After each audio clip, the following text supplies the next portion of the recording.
Okay, it is 7 o'clock and we like to start on time, so welcome everyone here this evening. We have a wonderful crowd here tonight for a wonderful event. Well, not so wonderful for the city, but anyway. So first order of business, I'd like to ask that you join me in Pledge of Allegiance.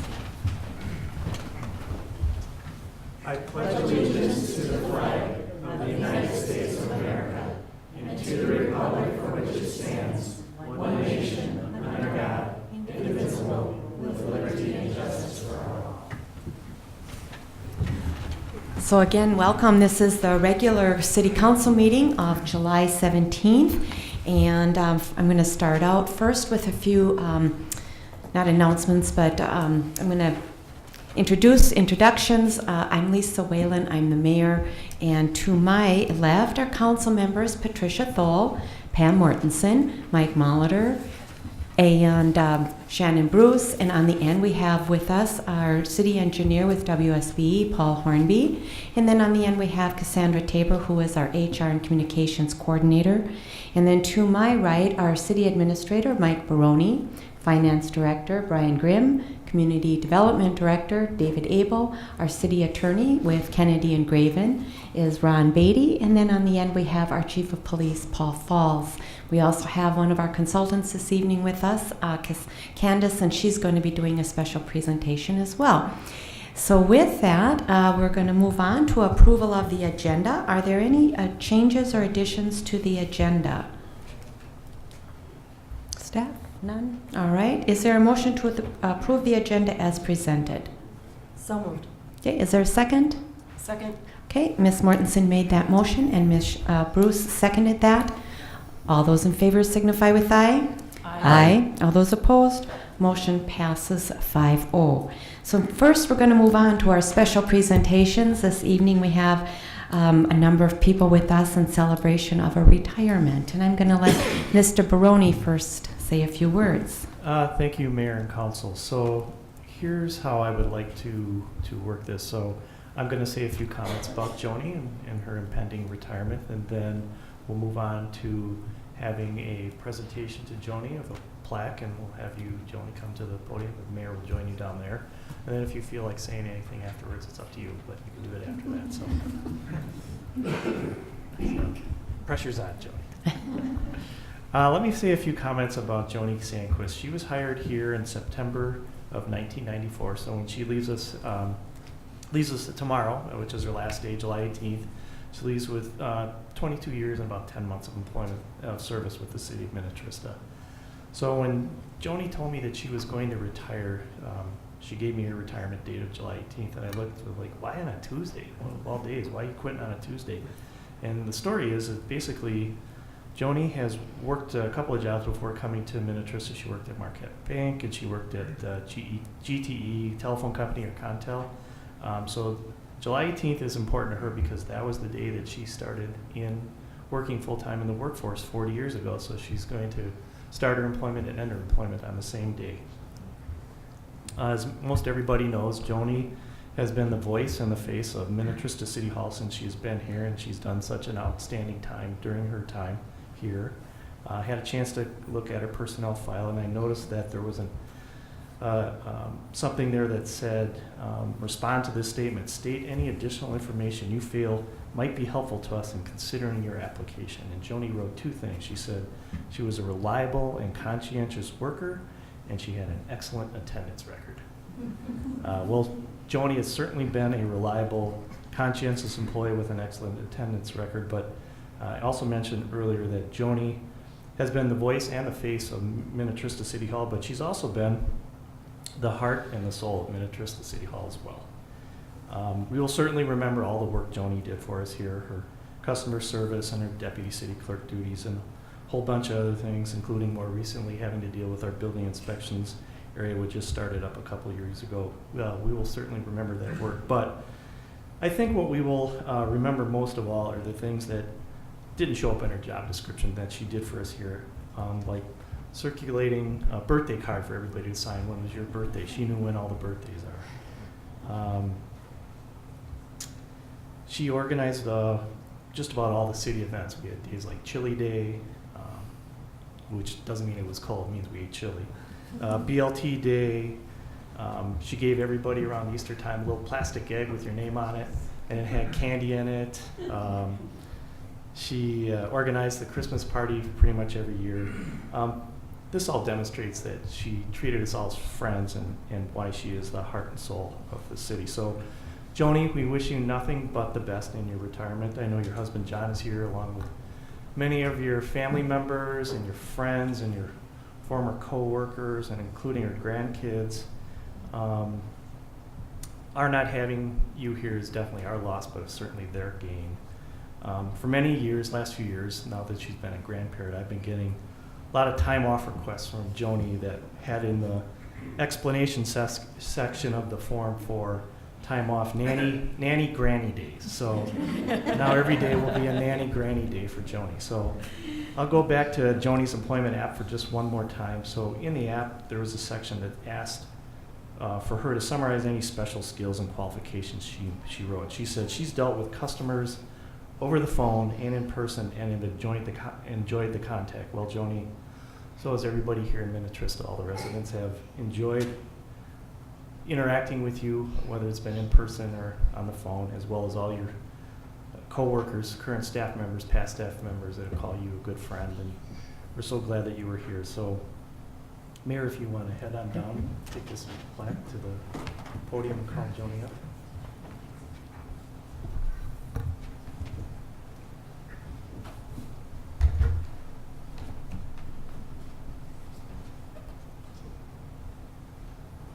So this is a little plaque, it's not much, but it just says a Career Achievement Award presented, it says Joan Sandquist, whoever calls him Joan.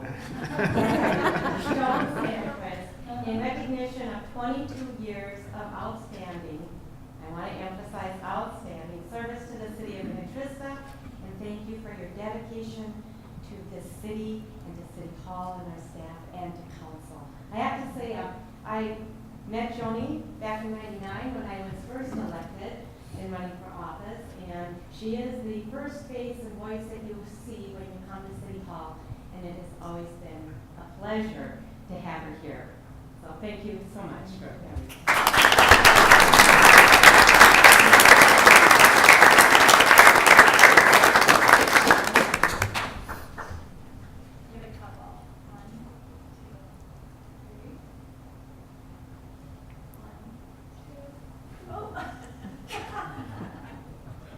We'll keep that one. All right, thanks, ladies.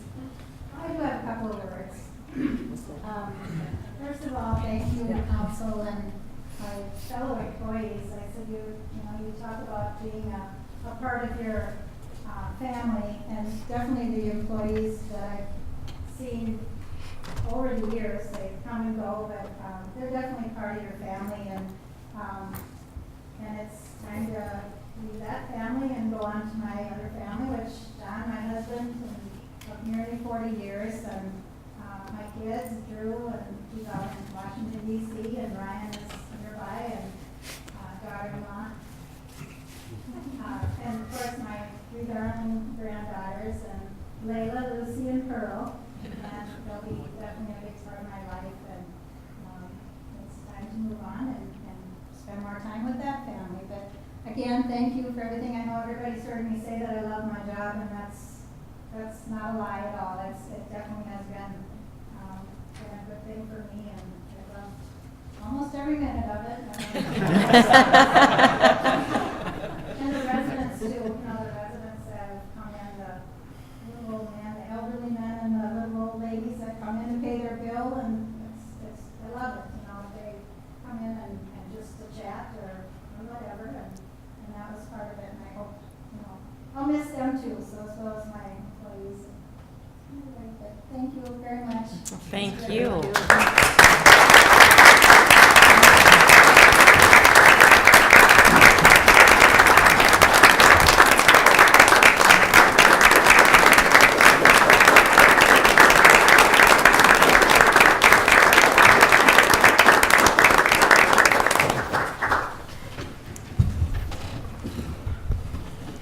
So, again, thank you, Joanie. So So now we have another special presentation this evening, and it's our Minnetrista City Campus Master Plan, and this is Candace Amberg is going to be presenting.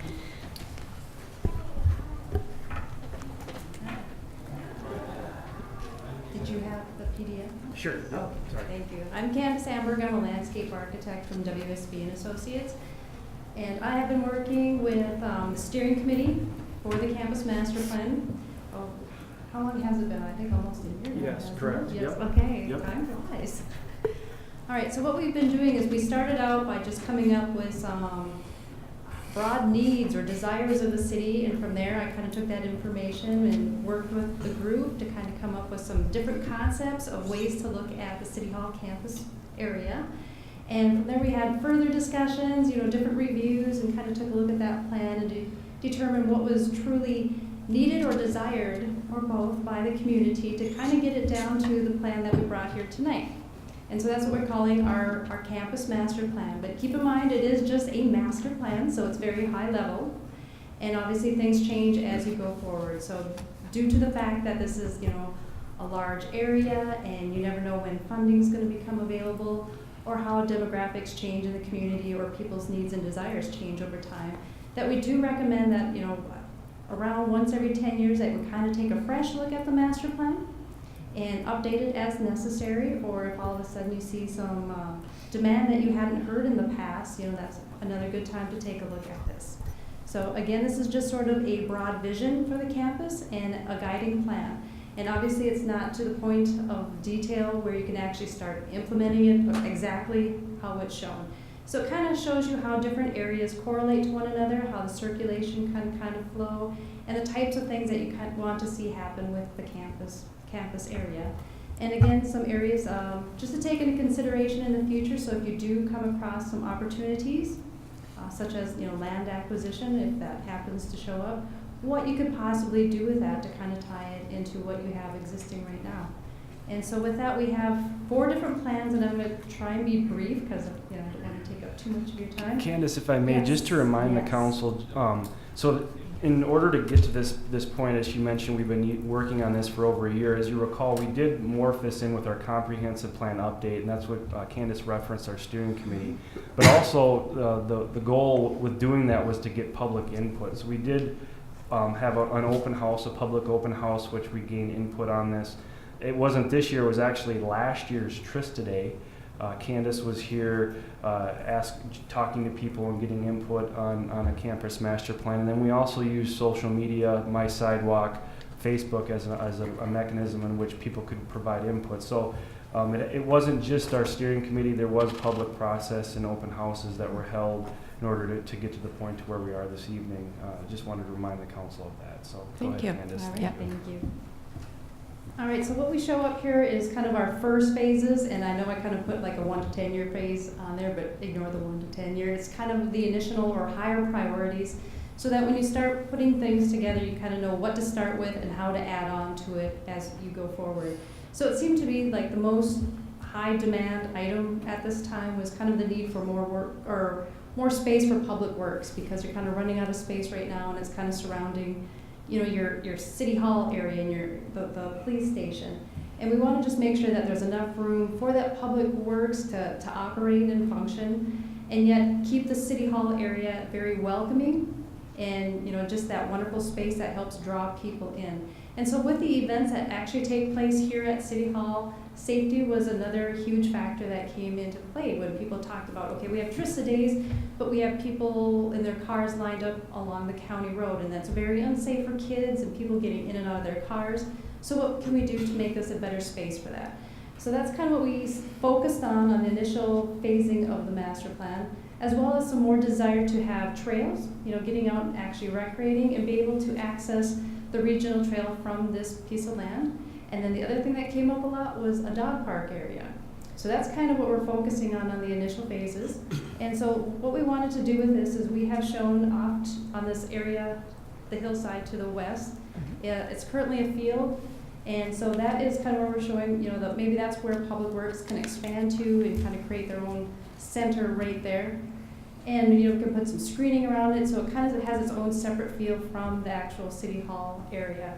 And then we created a loop drive that kind of goes through the site and actually brings people into the site. So not just, the skirting right along the county road, but actually further into the site where you have those beautiful, wetland areas, some great opportunity for educational and interpretive trails back there, and being able to create a connection up to that regional trail.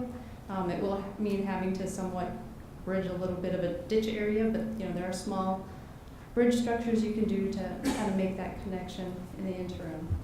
So again, we have that loop drive kind of coming into there, and then we have a small parking lot off to the back, and you'll kind of see an area that we've designated as a dog park area next to the dark gray shaded spots.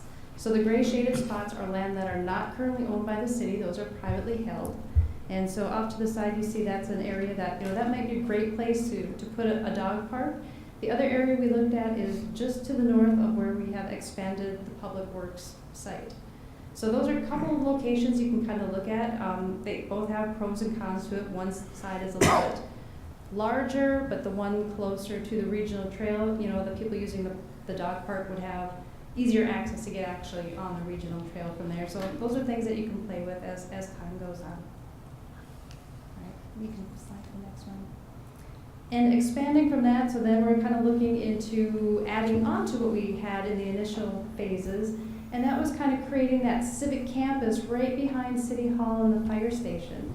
So we have shown creating a larger parking lot back there so that we can actually get people, again, off of the county road for these events, and they have a large enough parking spot to kind of help alleviate that. And then we have a nice large civic lawn. So maybe that's where some of these events can actually take place. So some of your Trista Days events, the tents, those types of things, or even your day-to-day uses take place right back there. Candace, Yes. Mr. Abel, do we have a laser thing that you could point as your...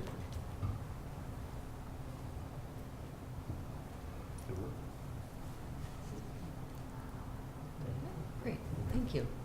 Yeah. All right, so this is the loop drive that kind of goes through here. And then right here is where we have shown a larger parking lot. And then right here we have the civic lawn space. So they're all kind of interconnected together. And then over here is like our smaller parking lot from the initial phase that would relate to this dog park area if that's where it were to take place. Or if the dog park area were to take place up on this hill, then they could park right where that public work site is located. Oh, that's even better. Mm-hmm. And then again, you see like these trails kind of all interconnect and kind of wind their way around the property and through the wetlands with boardwalks and trail systems, and then connect up to the regional trail at this location. And then up on this hill, we do have like a little playground element, so a little shelter and playground. Again, so people who are out here enjoying the setting, have a little bit of a park experience so that their kids can also get out and play and enjoy that park space as well. So with that was kind of, and it's not much to it. I mean, it's simple in nature. Again, it's just kind of creating nice, flexible spaces. So you can have events in the park, you can have music in that park setting, your festivals, all sorts of things up there. So just making sure it's flexible and accommodates some of those desires. So then we looked at, okay, what if some of these lands came up for sale in the future and the city was able to acquire them? How do we add on to the civic campus with that? So then we come up to our next phase. There you go. So that shows adding on this section right here. And what we have done is we've added some recreation fields.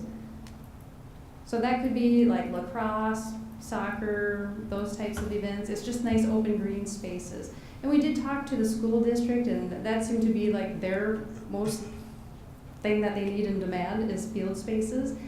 They're a little bit limited what they have over at the school, so they would, told us, they'd love to be able to talk with the city in the future about that, and there might be partnership opportunities for actually getting those in place.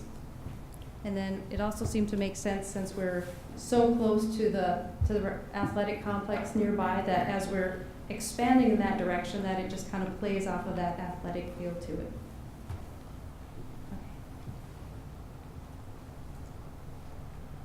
And then if you were to acquire all of that space, all the way up over here, You can see that we've created, a much larger campus, but again, we focus on creating more of that athletic complex and then tying right directly into the athletic fields over here. So you have your baseball, softball taking place here, and more of your lacrosse, soccer, those types of events taking place here. We do show, you could put court spaces in there. Those could be tennis courts, pickleball courts, basketball courts, whatever it is that you need at the time that these go in. So that's just kind of a placeholder for now. Where would people park for the soccer field or Right that? here.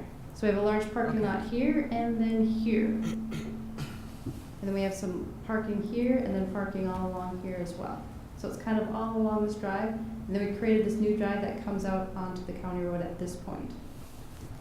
And then we've relocated this dog park area. So now it's a much larger space that can take place there. And you have nearby parking. And then again, you still have easy access right onto the trail here. Now, as an option, we did show up in this little corner piece here, the possibility of maybe working with the group out there to do like an actual trailhead parking if you wanted it separate from what's taking place at the City Hall site. So that is an option. And then down to the little low area here is we have shown a little area that we could do more wetland banking. It kind of seems to have the right topography for that down there. That's always a good benefit to the city. And the watershed district would love to be able to work with you on something like that. They have expressed, a desire to do so. So again, there's more joint opportunities, to work with other organizations. So not just city to actually get some of these things implemented. All right.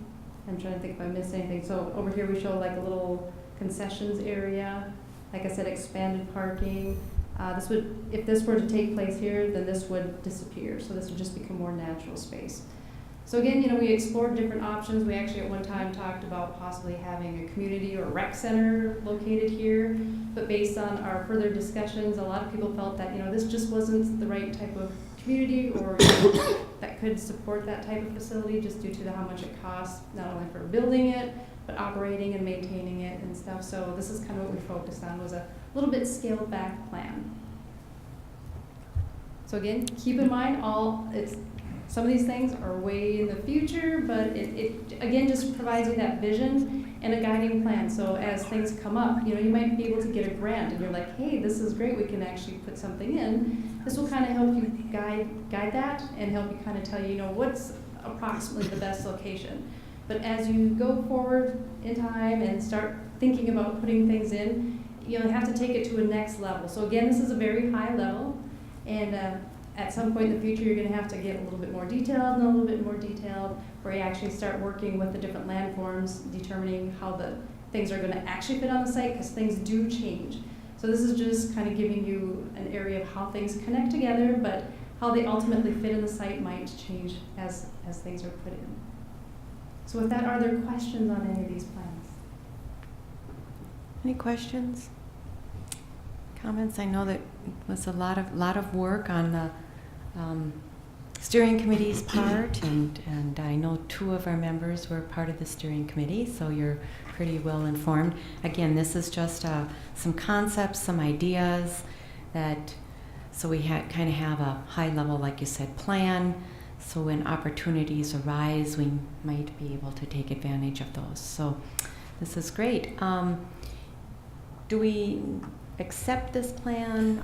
Yeah, Madam Mayor and Council, I guess what I'd be looking for, we don't have a resolution for you to officially accept it tonight. We were looking for if there was any feedback, changes that may need to be made. If there are none, what I would look to do is I'd bring back a formal resolution at our next meeting with these concepts, this planning concept, phasing attached to them, and what the council would then just officially adopt and accept this plan to go on in the future. So we don't have an action item for you this evening per se. Okay. Again, just looking for feedback. If everyone's okay, that's what I'll do. I'll prepare a resolution to bring back for your next meeting, likely on the consent agenda for council to adopt. And again, keep in mind, we don't have to stick to this exactly. It kind of depends on what we want at the time.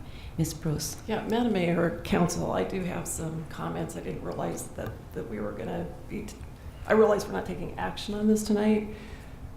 And I want to preface what I'm going to say with the fact that I do believe that there are legitimate reasons to, and first, how are we going to pay for this? Would this be funded with geo bonds? Not necessarily. Grants, a number of different ways. Partnerships with other entities. Grants to purchase real estate? Not necessarily. Grants, there's recreational grants available. There might be private partnerships available. People might be interested in partnering with the city. So city taxpayers are not going to pay for any of this? not Is that what I mean? necessarily.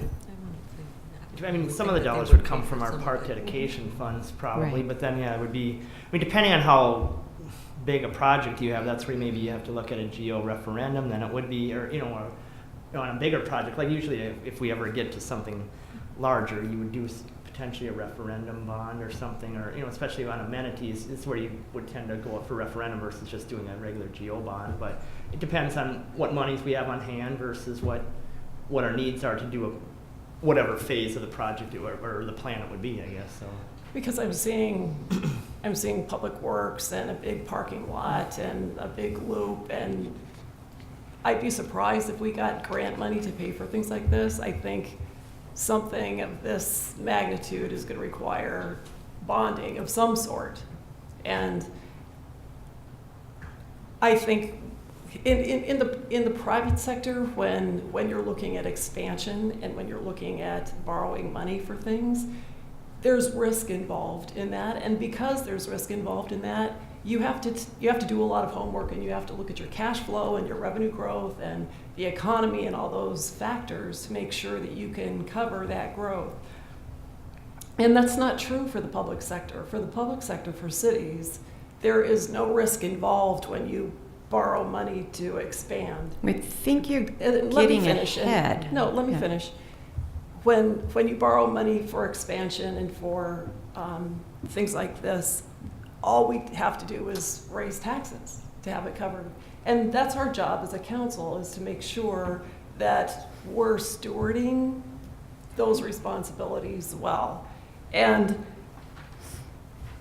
Minnetrista is already borrowing money for doing roads and for providing basic services that I think we should be able to pay for as we go. And we're borrowing money to do road repair and things like of that nature. And I'd like to pass something out because I looked at the city's financials and I put together. Miss Bruce, I know, hear me out, please. I've only been talking for just a minute. You're talking about doing a handout, okay? So I'm just going to refer to that. Mm-hmm. I appreciate that, and I think we all do. But in the future, when you want to do a handout, please give it to city staff so it can be part of our packet. I was told that I could not do that the last time I prepared a handout. I was told it could not be part of the packet, that you didn't want handouts going to city council because there was too much to read. So should I bring it? I was told to bring it to the meeting so that we could cover it at the meeting. Yeah, I'm confused. Yeah, I am too.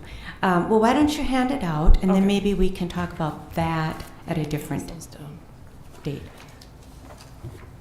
But what this handout shows is Minnetrista's per capita debt growth compared to our population growth. And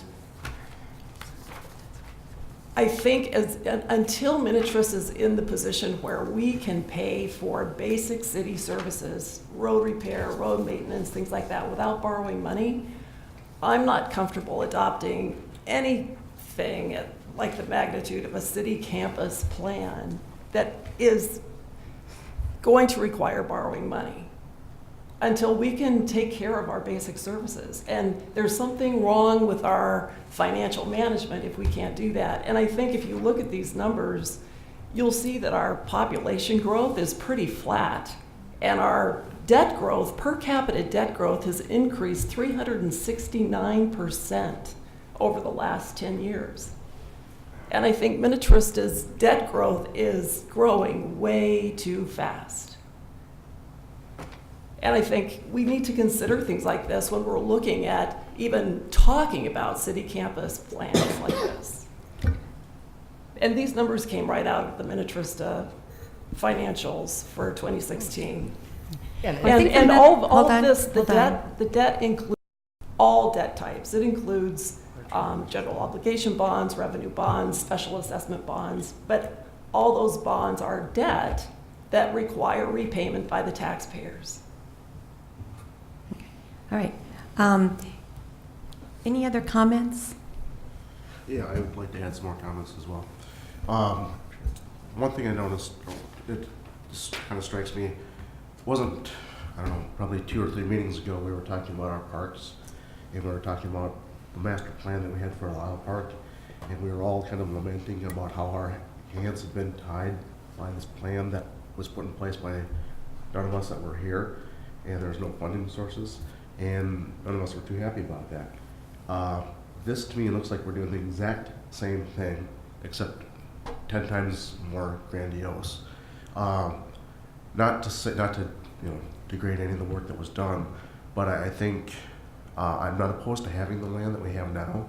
I'm not advocating that we sell anything, but I'm not so sure that I want to put this plan in place and potentially tie the hands, and more importantly, set expectations that can't be met, because that's what we've done with Lyle Park, and I think we're, it's starving our other parks, and this I could see starving other aspects of the city. That, if we decide 10 years from now we need a new public works or whatnot, that's fine, we'll have the land, but to formally adopt this as the plan, I think is too restrictive going forward. And I think it's a good idea that we can have it here, but it's just very, I think, hand tying for future councils. Okay. Any other comments? Yeah, I'm confused because I am thinking that this plan is a result of a lot of the information that was gathered by the Strategic Planning Committee and compiled as a result of that, of which you were on, Mr. Molitor, which doesn't mean that every person on the committee agreed 100% with everything. Right. But I also understand once you establish a plan, then the expectation that you will be held to implement the plan. But my confusion is coming from, I'm interpreting that this is a result of the year that many of you spent on that committee, and people that were selected or volunteered and then appointed or to serve, and so I'm puzzled by your opposition. I'm gonna hold on. The question was addressed to me, so I'd like to answer. No, I'm gonna hold on just a second. Okay, so maybe if we put this into perspective, and then you can answer.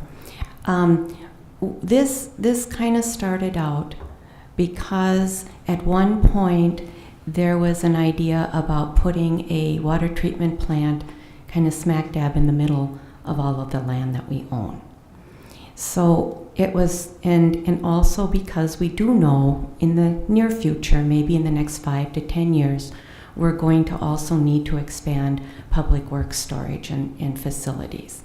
So with that in mind, it was discussed prior to your being here that maybe what we should do is create some kind of a plan that wouldn't tie our hands, but give us a visual and an idea in terms of where things could go.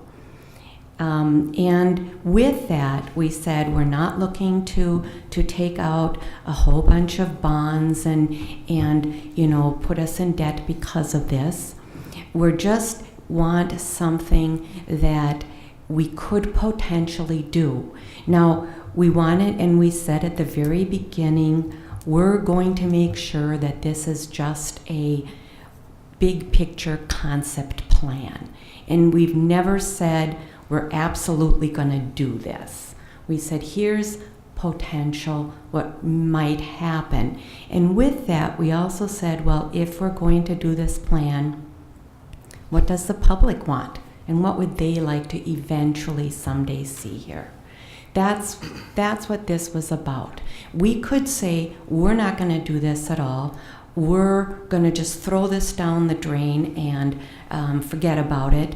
And then a future council is going to say, well, we have to expand public works. Where are we going to put it? Or where we want some fields. Let's just plop them in here or plop them in there. So as Ms. Amberg said, we can change this when the opportunity arises. We can, but this is a starting point. We don't have to do this. We don't have to do this now. We don't have to do it in 10 years. It might take us 20 years. It might take us, and it might change considerably from what it looks like today. Just a second, just a minute. So now, Mr. Molitor. To your point about being involved with this, first of all, what I was involved with is the steering committee for the comprehensive plan. This was one element of that. To the mayor's point, this was already put out as a given. We were given opportunities to input what goes in here, and I see the result of that here. But it started with, we were going to have a plan, and provide input. It didn't start as, should we do something with this or not? And that's where my concern was at. So let me ask a question. Long-term, long-range planning, are we not in favor of that? Well, let's not be that generic. Okay? Well, that's kind of what this is, though. Not necessarily. Okay. This is a lot of wish list. I think, to Councilmember Bruce's perspective, there's a lot of other priorities that need long-range planning. I mean, we need to plan for infrastructure, water lines, we need to plan for roads, lots of other plans to take care of. We have parks that are not being addressed. We can have the land, as I said, that's not a problem, but I don't think we need to plan it for what a future council needs to do with it. If a future council says, hey, let's put a public works building in on the other side of the property, that'll be their decision. They don't have to follow the plan that was come up with here. That's correct. You're correct. Right. So I just don't think that, I don't want to set the expectation that if, again, that was to the point about Wild Park, people coming in and saying, well, I'm looking at this plan here and I see that we're going to have a dog park here. When's it going to happen? I don't know. We don't have the money for it. It might never happen. So why am I going to set that expectation that it's going to happen? If I don't, we have the land, yeah, we could put it in there, but until we get some money to do it. I've also heard, and I'm not arguing, I'm just telling you, I've also heard people say, you have all this land, what are you doing with it? It's just sitting there. And we the citizens of Minnetrista paid for this land, and now it's just sitting there, you're not using it. And people there's some people that are upset about that. And I think there's a lot of people in the community that would like to know what is eventually, potentially going to be done with this. Why did you buy the land? And that's the question, why did you buy it? What are you going to do with it? Those are all the questions that we thought that this plan would help address. To that extent, I think it's, to your point about planning, it's still good to have the land for purposes that can be determined. I mean, we have talked about public works possibly needing an expansion at some point. Part of what we say as our vision statement is to maintain a rural character. Well, if it's sitting there open, nothing, that's part of the rural character. So I don't think that contradicts what our vision is. I mean, we don't have to do something with it. It's rural land. That's kind of what rural land is. It just sits there.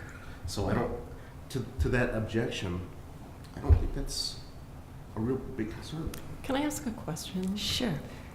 Is it possible to just file these plans away in a drawer so that future council people can have access to them? Is there any reason why we have to adopt one of them tonight? Because I'm not comfortable with it either. Again, council, and this is a suggestion, I mean, we're not asking you to adopt them tonight. We're looking for comment.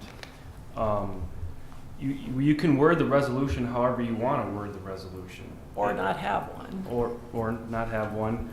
And obviously, in essence of time, I mean, initially we thought about having a work session discussion on this topic, And maybe that's another good idea, to maybe bring this back and have a more thorough conversation like you're having at a work session. Talk about what exactly you want to do with it. If you want to drop a resolution, if you don't, if you do, we can talk about the specific language that you'd be looking for in a resolution, or what exactly you want to do with it. So in 2015, the council at the time, the whole council unanimously voted to go into this process. And so, that's why we went through it, and we're just now here at the end when the two new council members are finally getting an opportunity to weigh in on it. So that's certainly an idea. If you want to put it on a work session, have a more thorough conversation about what exactly you want to do with it, we can certainly do that. Again, you're not being asked to adopt or approve anything tonight. That wasn't what I said. I said I'd bring it back at a future meeting. So that's an option for you. Okay. Well, why don't we do that? Because I think obviously there might be some more discussion and opinions. And yeah, it's always hard when you have two new council people that weren't here for the original year or more ago. So you're kind of coming in at the tail end of it, unfortunately. But anyway, we'll bring this back, so we're not going to take any action on it tonight. So thank you. All right.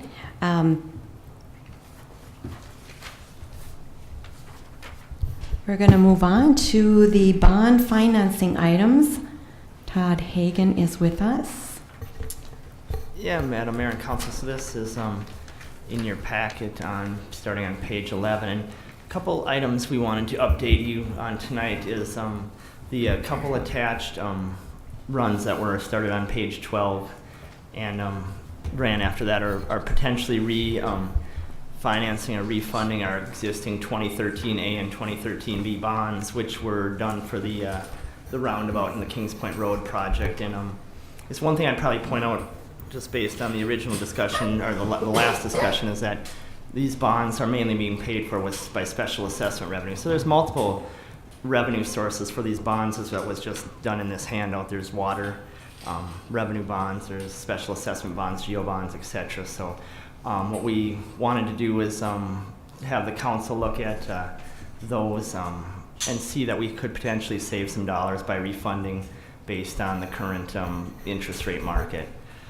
Secondly, we want to lay out, we have our Halstead Drive and Enchanted Road and Tuxedo Lane, or Enchanted Lane, Tuxedo Road projects moving along, so we wanted to give an update on what our bond process would look like as far as potentially the pre-sale, final sale of bonds, and all the different council action that is needed to issue those bonds. So I think I'll turn it away to Todd to talk about the potential refunding first, and then we can go into the 2017 street projects then second. So great, thanks, Brian. Thanks for having me, Mayor, council members. Todd Hagen from Ehlers and Associates, municipal advisors, help you out in with bonding projects and refinancing them, of course. And as Brian had said, typically, like for the roundabout and the Kings Point Road, in 2013, those bonds we set those up as callable anytime without penalty, So, so what we could do is throw or apply special assessments, prepaid special assessments, to lower that bond down immediately. Usually we do that on an annual basis. Just call in cash, all the way down the line, smooth it out, just lower the bond issue, the existing bond, no reissuance at all. But I passed out kind of the 30-year bond buyer index. Shows that, I'll say, like before November 2016, we were at the historic low, then rates popped up quite a bit. A lot of refinancings weren't working very well. But since November of 16 and now, I don't want to say rates are back to where they were before. These are bond rates, not mortgage rates and all that kind of rates you're talking about or seeing out there. This is more supply and demand in the market for municipal bonds.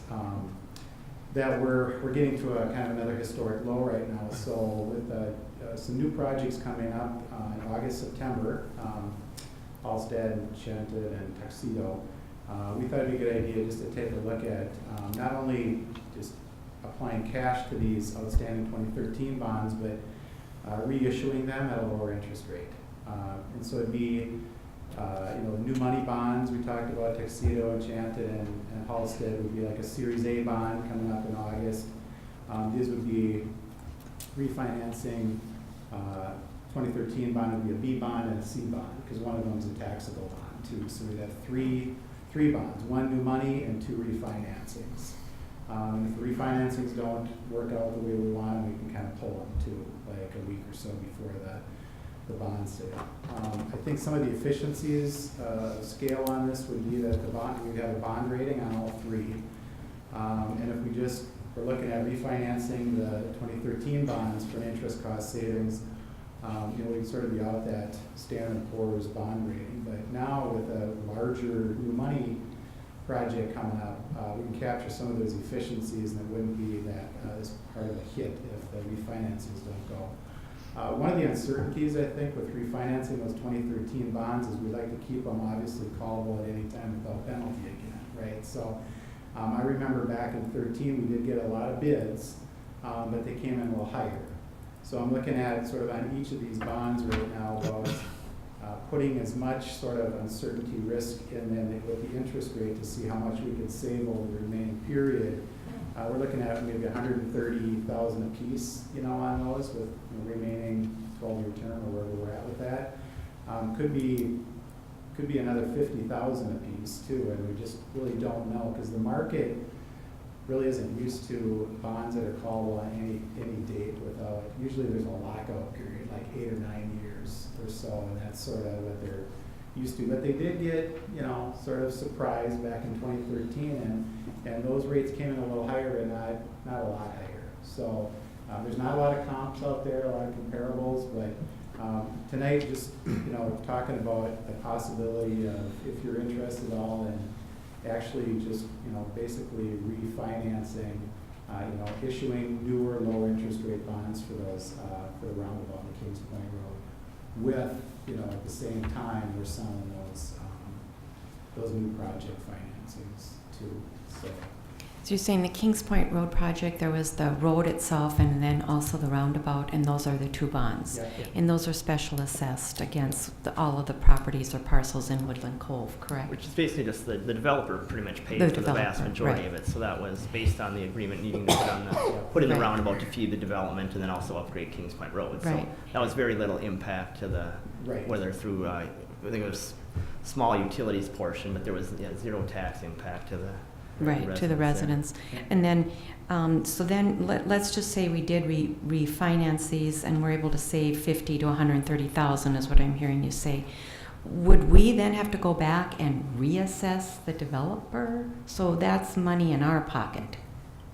That was part of we took on the project and did it for, them. It was part of the whole negotiations and stuff. So that would be, money in our pocket. It wouldn't be, otherwise they could have went out potentially done the project on their own, but so Okay. This wouldn't be passed along to them at all. This would be money in, I guess, city Minnetrista, for us to use for, as we, I guess, see fit or whatever. Okay. So. At the end, I think. Yeah. In one solve, and correct. Yeah, the dollars right now would be, it's basically reserved to pay off the debt service. It would go into the debt fund to basically pay off, because the bonds, obviously still need to be paid off. It's just they're Right. at a lower interest rate and stuff. So. And how correct, long are these bonds? What's the, The remaining, let me see. Did you say 12 years? 4, 5, 6, 7, 8. I think they go Yeah, 15. 10, 12 or so more. 2029. Yep. 2029, 2030. Yep. so then at the end of that time, then that money, any money left over in the debt service account or whatever would go into our general fund? Or Either be could go transferred to a different transferred debt to- fund or the general fund ultimately. Correct. Yep. Right, okay. Yep. So it benefit the city. Mhm. Yep. Okay. And cash flow bonds better, and as we go through those years and that savings continues to occur, the other way, obviously they're called anytime without penalty, we can chip away at more bonds too at the end and pay them off quicker. So that's where we can accelerate it that way. So you could refinance them again, you're saying? Yeah, we could refinance again, or we could just do the cash call like we've been doing instead of refinancing. I would suspect that the rates we've got now are so low that the chances of refinancing would be between now and 2029 and 30 would be very slim. Yeah. Mhm. So this would probably be our only time then to or we could do it next year, whatever. I mean, we don't have to do it now, but it's kind of nice to think about, you know, putting these all together in in A and a B and a C package, and it just helps with some of those costs of issuance that way too. Mhm. That, you know, because everybody's sort of on a scale, you know, all the rating agency and everybody that's sort of putting this together, you know, it's kind of based on the par amount of bonds and things. So you get discounts as you go, as you issue different series of bonds too, so that helps that way, you know, the efficiency of the issuance costs. Right. So, yeah. Questions? Is there any reason why we want refinance? I mean, the only reason would be if we go out and get the competitive quotes, and for some reason, maybe because of the callable portion or whatever, the rates just don't warrant. I mean, but as long as there's some savings that at least is some substantialness to it, we would want to. I mean, it would make sense to do it, I guess would be my opinion. Yeah, I think even though there's not for a current refunding, this would be a current refunding under state law, so there's not a savings test, but under like an advance refunding, where we'd have to, you know, we couldn't call them for a while, so we'd have to escrow funds, you know, until, you know, 3 years from now, let's say. There's a 3% present value savings test. I think I'd still like to kind of stay there, just because it just seems to be, you know, a nice threshold, the 3% present value. I mean, I think at Ehlers, you know, we like to see between a 4 and a 6. So we try to, you know, we try to keep it within our, you know, normal thresholds of savings, just because sometimes, you know, the cost of the bond, you know, it all starts all the way in the savings, and it's Right, like, well, who's that's benefiting what I was here? gonna ask. That's, Yeah. we look at all that for Yeah. you. So.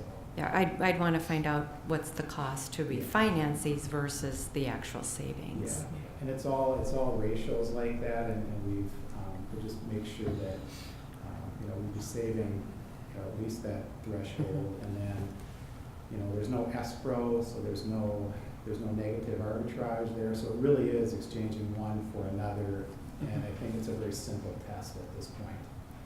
So, and then I think the timeline on this would be, you know, we looked at Tuxedo and Enchanted bid coming up, Paul, in August, so I would be, you know, we would put this and the new money on the agenda for August 21st, you know, just for a pre-sale, like Ehlers normally comes and kind of shows you what the projections are in the terms for all 3 bonds, let's say, and then there you can kind of, you know, we update everything, and at least now you're familiar with what we're doing, or thinking of doing, and you can kind of go, well, you know, maybe, yeah, yes, all of it, or maybe not those 2.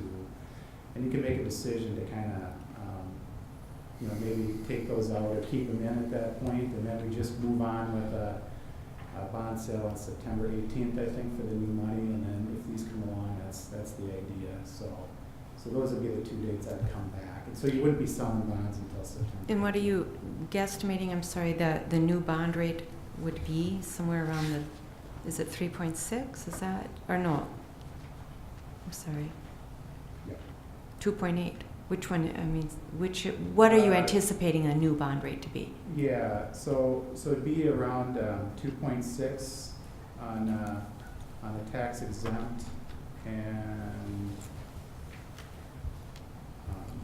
which the old one was 3.5, and so on the taxable one we're looking at 3.36, and the old one was at 4.3. You know, so that's doing the best estimate we can at projecting out a bond that's callable on any date at any time without penalty. So, Okay. but we will get a feel from the underwriters, broker dealers, see what their appetite is as we get closer to August, that August meeting, and we'll nail that down for you. So. And wouldn't you say, Todd, just for cities in the last 5 to 6 years with rates being as low as they are, especially growing cities like Minnetrista to do water treatment projects or street projects, I mean, it's been pretty common for cities to take advantage of the low interest rates and issue debt for their needs right now, correct? Or Correct, yeah, because, you know, we've been hearing rates are going to go up and, you know, start climbing, and, you know, I think one of the what schools of thought is that, let's capture what we can here with bonding at low rates, because if they're gonna go up, looking back, we're gonna think, wow, we're lucky we, got in on some of that cheaper money when we could.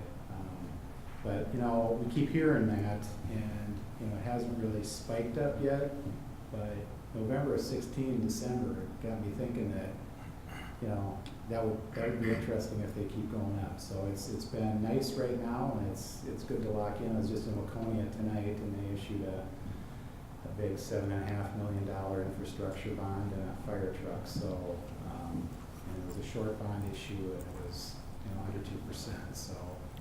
So that's they're AA plus, and so that's kind of what the current rate is today. It's something like that. Yep, we're a AA plus And also. you're AA plus also. Yeah, we got 6 bids. Lower rated cities will get less bids. If it's a bigger bond issue and shorter, it's just kind of the appetite out there of the customers of these broker dealers of who they're selling to. So far, it's been pretty good. Higher rated cities and nice packages seem to be very successful out there. So Okay. yeah. I had a And question. Yeah. Yeah. question. So did you say that, I just wanted to confirm that this is or is not going to extend the term of the Oh, bond? good question. I didn't mention that, but it's not. It's a uniform savings. It's just swapping one out for another. Good Okay. question. Okay, thanks. Yeah. the new bond would be, for the new bond would be the same length. As the old. That's Yes. the old one. Yeah. But I'm saying the new bond for the road projects would be 15-year, Either- yeah. Probably either 15 or 20 year. 15 and 20. Yeah, Mhm. depending on, we could even, I guess, look at both, depending on. On It most rates. likely be a 20-year, is how we've done the previous last few road projects, Mhm. so. Yeah. I mean, you'd expect a road to last 20-plus years, so you sort of match up Yeah. the life of the asset to the life of the bond. So I would assume it would be a 20-year bond. Yeah, okay. That's how we So, staff, what are we looking for here this evening? I think the main item here was just to show you these potential refundings, and I guess to get the council's consensus that it makes sense, seeing we have awarded the Halstead bid and we know we're looking at doing a financing later in the year to wrap this into it and hopefully save could be 50, 100, 200, 300,000 hopefully depending on what we get from these refundings, and do that at the same time as these other Right. bond issue as the Yeah. bond issue for the 2017 projects, and then also update you just on the timing and stuff, so when Okay. you'll see some of these items, so. Yeah. Okay, well, I mean, if we can save money, I think that's a good thing. Yeah, just so when I come back on August 21st, you kind of remember what we talked about. and Okay, You'll know what you're looking at. right. And just to confirm, if we change the bonds or that sort of thing, that's not going to shift the time frame No. of doing those roads? Right. Okay. Oh, the roads, no. Correct, yeah. No, this would just be, we package it in at the same time, that's where, we were trying. That was our to- intent from the beginning? Yeah, Yep, to Yeah. still get, I mean, Halstead's gonna be starting here, shortly, and Chanted's still gonna be done this fall, as long as the bids come in fine and stuff. So this wouldn't delay anything by doing this refinancing Okay, of the super. current year Great, project, so. thank you. all right. Thank you. Thank you very much. All right, so we have another special presentation. We have a lot this evening. We have our second quarter financial update, Mr. Grimm. All right, and I'll try to keep this one shorter, because I think everything, as in your packet, starting on page 24, is trending fine for 2017. You'll see, and maybe I'll just mainly cover the memo. So if you go to the revenue page is the first page after page 25, and we've basically collected about 50% of our budget amounts through June 30th, and we're halfway through the year, so that seems about right. We've received our first half tax settlement, and our building permit activity seems to be trending well also. I mean, the school project has helped in that area offset a little bit of some residential permits, but I think those are starting to pick up now too from talking with David and his staff. So the expenditure report, which is the next several pages. After that, we're about at 47% of expenditures year to date. So you can see that we're just under 50% there. Otherwise, and then also attached is just our regular quarterly cash and investment report, across the board for all our funds as of June 2017, and that includes, our enterprise funds, general funds, capital projects funds, etc. So, and then I delineated there the couple funds that have cash deficits, which are just more timing of when our taxes come in versus the bond payments, and then also I notated there that the street improvement projects funds, until we get the bond proceeds in, will be at a basically a temporary timing deficit there based on having some of the engineering costs up front, and then we'll bond back for those. So I guess I'll stand for any questions. Otherwise, this is just the regular quarterly tracking report for our 2017 financial status. All right, okay. Any questions? Comments? I just have a quick question. Workman's comp, most of them are at almost 100%. That's been paid for the full year. Okay. We owe that right off the bat, one lump sum. So, Okay. yep. Okay. Thank you very much. So now we'll go on to our public safety presentation. Ms. Chief? Thank you, Madam Mayor, members of council. As you know, this is, you've already received the full copy of the annual report for 2016, so it's 2016 we're going to be talking about here tonight. This is basically a summary of that full report, and so for time's sake, I'll go fairly quickly through this. With that said, I do need to do this topic some justice, so I don't want to go too quick. If you have questions as we go, feel free to stop me, and I'd be happy to answer questions. So with that, I'll go ahead and just get started.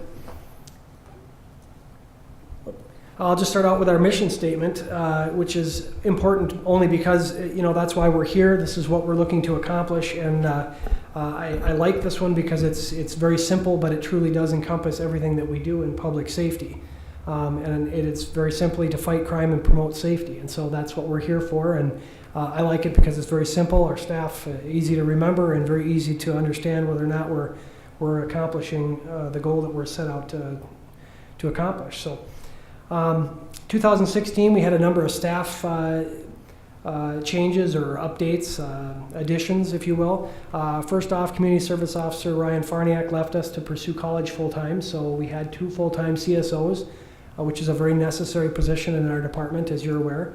We'll be talking a little bit about that later tonight.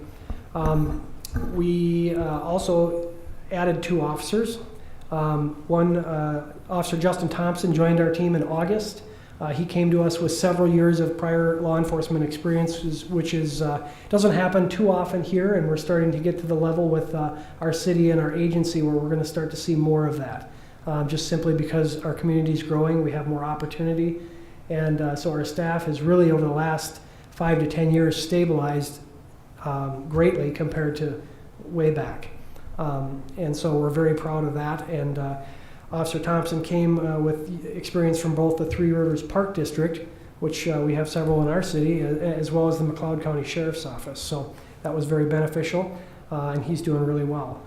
We also hired a month later Officer Josh Brown in September, and he came to us with a number of years of experience in the corrections industry, and so that was also very helpful as far as new officers go. And they're both doing very, very well. They're fitting in great and doing an excellent job, so we're very happy to have them.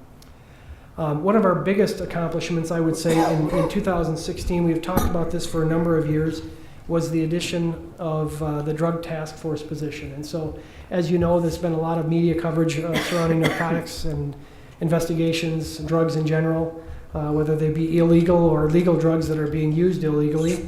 We see a lot of that stuff, and it seems to be increasing. And so while Minnetrista isn't exactly a hotbed of, they're not producing a lot of illegal drugs here, there are probably not a lot of sales of illegal drugs here.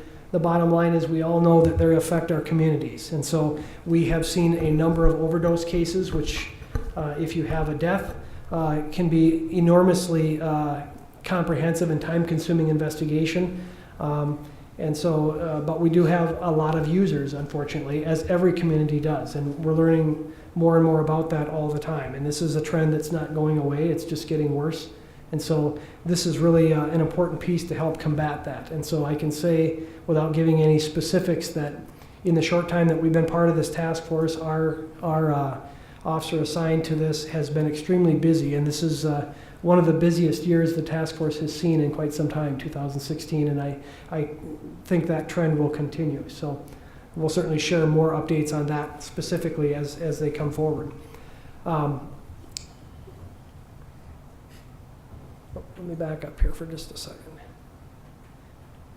I just want to mention, for the public's sake, the staff is pretty much aware of this, but this is also for the public and those viewing this online.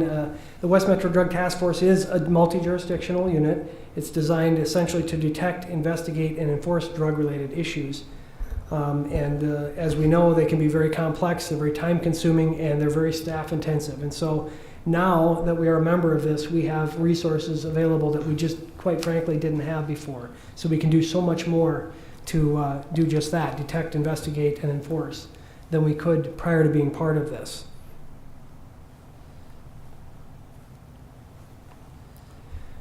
So the way it works is it is actually supervised by Hennepin County Sheriff's Office. They have 2 deputies that are on this West Metro Drug Task Force, as well as an officer from Orono, Medina, West Hennepin, and Minnetrista.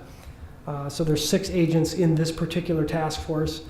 There have been a number of cases that are very, very large where they can get other task forces, for example, the Northwest Task Force or the Southwest Task Force, and they can all work together. So there's lots of resources, if need be, that we can tie together in addition to our staff to investigate these types of cases. And so it works really, really well. And as you know, a lot of these investigations don't stay inside of our city necessarily. They do travel outside of there, but the effects come back here. And so that's why it's so important to have the resources that you need in order to be able to investigate these types of things. So we're very, very happy about the task force.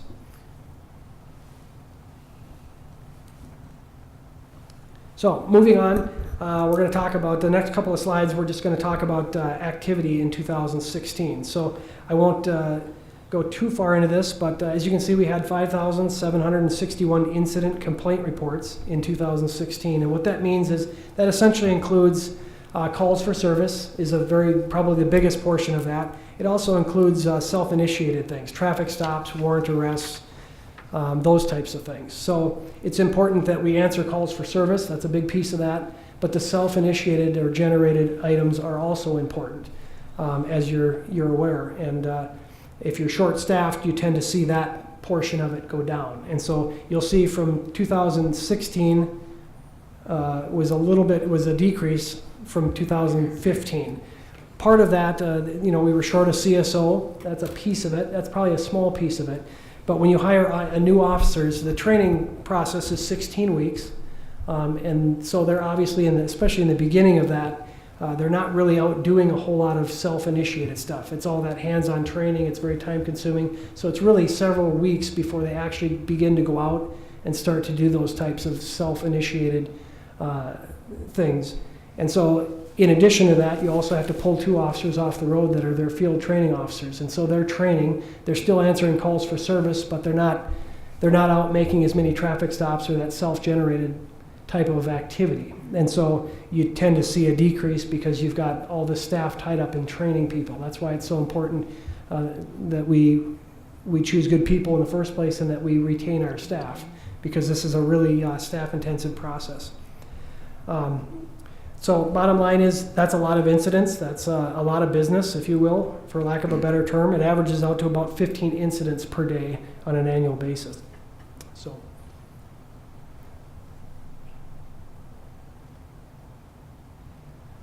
So tickets issued. Tickets are citations and warnings. So as you can see, in 2016, we had 1,479 warnings, 780 citations, for a total of 2,259 citations. As you can see, that's down dramatically over 2015, primarily for the reasons I just stated. That's a pretty significant number, but certainly staffing had a lot to do with that. That number still averages out to over 6 tickets per day.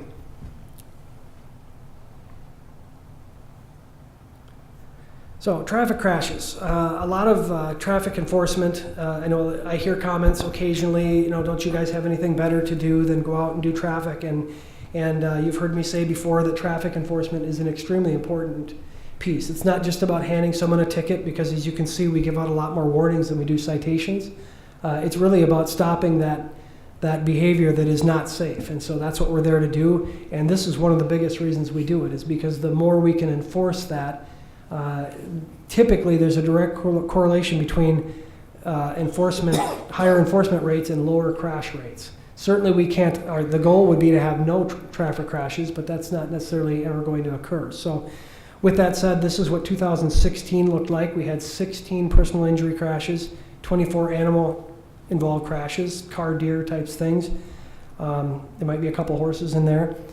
88 property damage crashes, and 23 vehicle off the road type of crashes. So that's a lot of accidents, 151 accidents or crashes as I like to call them.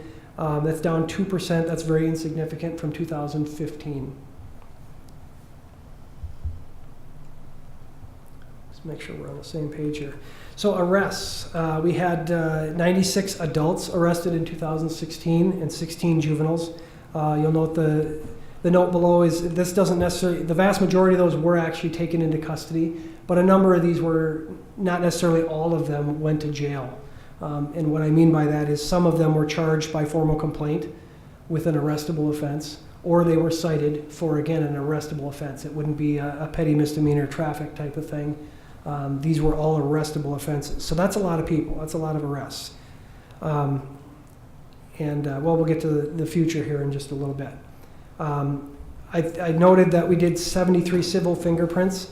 That's important because we see a lot of people coming in requesting civil fingerprinting for, the majority of them are for employment applications, but you see a wide variety of reasons why people do this. Some adoption, there's some pretty international travel once in a while.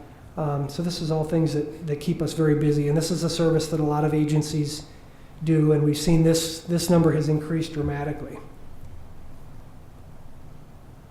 So criminal investigations. I won't go into too much detail here. In 2016, we had 100 Part 1, or the most serious type crimes, 291 Part 2 crimes investigated, for a total of 391 criminal investigations. That's more than an investigation a day, and many of these investigations take days or weeks to complete. So that's quite a caseload. Very quickly, Part 1 crimes would be murder, criminal sexual conduct, burglary, aggravated assault, something like that, a very high level, felony level offense. Part 2 crimes are also serious, but they're thefts, vandalisms, things like that, simple assaults. So that's a lot of activity, even out here. And so the overall for 2016 was down 7% over 2015. I will point out that the Part 1 crimes actually went up a little bit, and the Part 2 crimes actually went down a little bit. So we're starting to see more of the serious stuff and a little bit less of the less serious stuff. I'm hoping that trend doesn't continue, but that's how it came out at this point. One other note before I move on here is I'm very proud of our criminal case clearance rate at 73%. That is an outstanding clearance rate. As you can see, the state average is only 50%. And Hennepin County, and when I say that, I'm talking about all the cities average, not the county itself. All the cities in Hennepin County, the average clearance rate is only 41%. And so typically you see those numbers go down when you have large agencies where the caseload is just so overwhelming that they're just trying to catch up with the really serious stuff, and the lower level stuff just kind of isn't the priority. So that definitely affects clearance rates. But here in Minnetrista, we're very happy to report it's still at 73%. So that's a testament to the outstanding staff, definitely. Permits, and I only mention this because we just talked about criminal investigations. This is permits. Each and every one of these 108 applications received for a handgun permit requires an investigator to do a criminal history check. And so they have to go through and make sure that each and every person that applies for one of these handgun permits is an eligible person to have one, and then it's either issued or denied based on what they find. And so that's defined by state statute, so there isn't a lot of room for discretion there. You're either okay to have one or you're prohibited. So, and then special event permits, there's only 5, but I will say that most of these are very large events like the Tour de Tonka and some of the other triathlons that come through the city. they're very staff intensive and require a lot of coordination. And so we completed 5 of those in 2016. We have a lot more events than that, but they typically don't rise to the level of needing a special event permit. So as I move forward here, response time analysis, this data comes from Hennepin County Dispatch. As you know, they're our dispatcher. I have to put on my cheaters so I can read these numbers here. And so we have 4 levels of calls. Priority 1 would be the most serious, and priority 4 would be like your report call or animal complaint, which is not very serious. I'm going to actually start with the least serious. So for priority 3 and 4 calls, it looks like our average response time is just over 10 or just under 11 minutes and then just under 12 minutes. And I think that's a very acceptable time frame for someone that calls in, wants to make a report and have an officer respond. As you tend to move towards the priority 1 calls, that's your things like accidents with injuries, medicals, in progress crimes. We are at 7.5 minutes on average. Now, certainly some of those are less, some are more. As you know, Minnetrista, we have an enormous jurisdiction. It's 32 square miles for Minnetrista, 1 for St. Bonnie, so 33 square miles total, and that can be a challenge when you're trying to respond to emergency calls. If you're in Hunter's Crest and you're going to Minneapolis Avenue, that's a long ways to go. And so if it's 3 o'clock in the morning, that's not too big of a deal. If it's 3 o'clock in the afternoon, that's a big deal. It's going to take a long time. And so one of the issues as we start to look at staffing for the future is this is one of the issues that will need to be addressed. And so as you can add staff so that you get to a point where you have 2 people on minimum, then you can start to divide your city into zones, north, south, east, west, or however it makes most sense. And that's where you can really start chipping away at these priority 1 response times. That's not horrible. Again, that's an average, but I'd certainly like to see that number come down as we continue to move forward. So 2016, we gave out 3 commendations, and I won't go into too much detail here. The first one was an award of excellence to Officer Brandon White. He is currently our school resource officer, and this was for his excellent work in the mock crash up at the high school. And so we've learned over the years that to teach the importance of safe driving to youth, it's really important that you show them the impact. And this mock crash, I think, did an outstanding job of doing that. It's one thing to just sit and listen to someone talk, and we all know that when we're young, we think that's never going to happen to me. And when you can show them something that's really realistic right before their eyes, it has a much greater impact, and I think it's a much better teaching tool. And so Brandon did an outstanding job with that. Craig Squires, another award of excellence. Again, this is a case where, without going into any detail or taking up too much time here, it was investigating a criminal sexual conduct case with a juvenile that essentially had a history of making false accusations. And so a lot of investigators would think, well, look at the history here. It would have been really easy to kind of blow this off and think, well, this is just another one of those cases. And this was really complex. There was a lot of information that had to be sifted through. And so Craig did an outstanding job of sifting through that and ultimately being able to establish what was fact.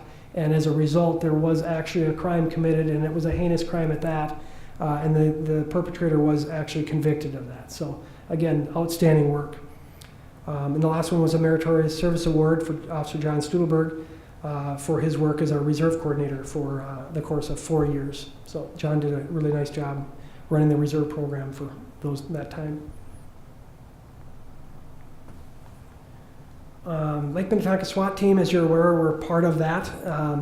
And so just really quickly, for time's sake, I won't go into too much detail here, but again, this is a multi-agency collaboration. There's 5 agencies: Minnetrista, West Hennepin, Orono, South Lake, and Wayzata, that are all involved in this. There's 16 total officers currently, of which we have 3. And so the SWAT team, while they don't get, they average probably about 2 full call-outs a year, the need to have them trained and ready to go is a real need, and it's probably a growing need. And so we're very happy to be part of this. We're hoping to actually add a couple additional cities as we continue to move forward. But this has been a very beneficial thing for our residents. And again, it's a collaboration, so it helps us to not have to have the entire burden of this, nor would we have the staff by ourselves. With that said, just a couple comments is, I hear a lot of, well, this has a lot to do with so few call-outs. And so they do a lot more than just those full call-outs that you hear about. We utilize them many times in drug warrants or high-risk search warrants or high-risk suspect apprehensions, and we don't necessarily have to call out the whole team. We'll just get a few members together, and their extra training and expertise really helps us to contain a situation very safely versus doing it without them. So the benefit goes far beyond just those full call-outs that you hear about. Nonetheless, these officers all receive specialized training. They bring that back to them, to our agency as well. So,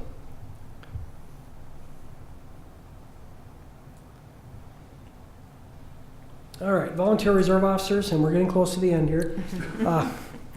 We, as you know, volunteerism as a whole has really declined in the last several years, and we're seeing this not only with the police reserves, but actually probably even more importantly in the fire departments. And so it's becoming more and more difficult to find people that want to volunteer their time, just with busy schedules and the demands of life. And so we currently are down to 2 reserve officers. They've been with us for a number of years. They're doing a great job.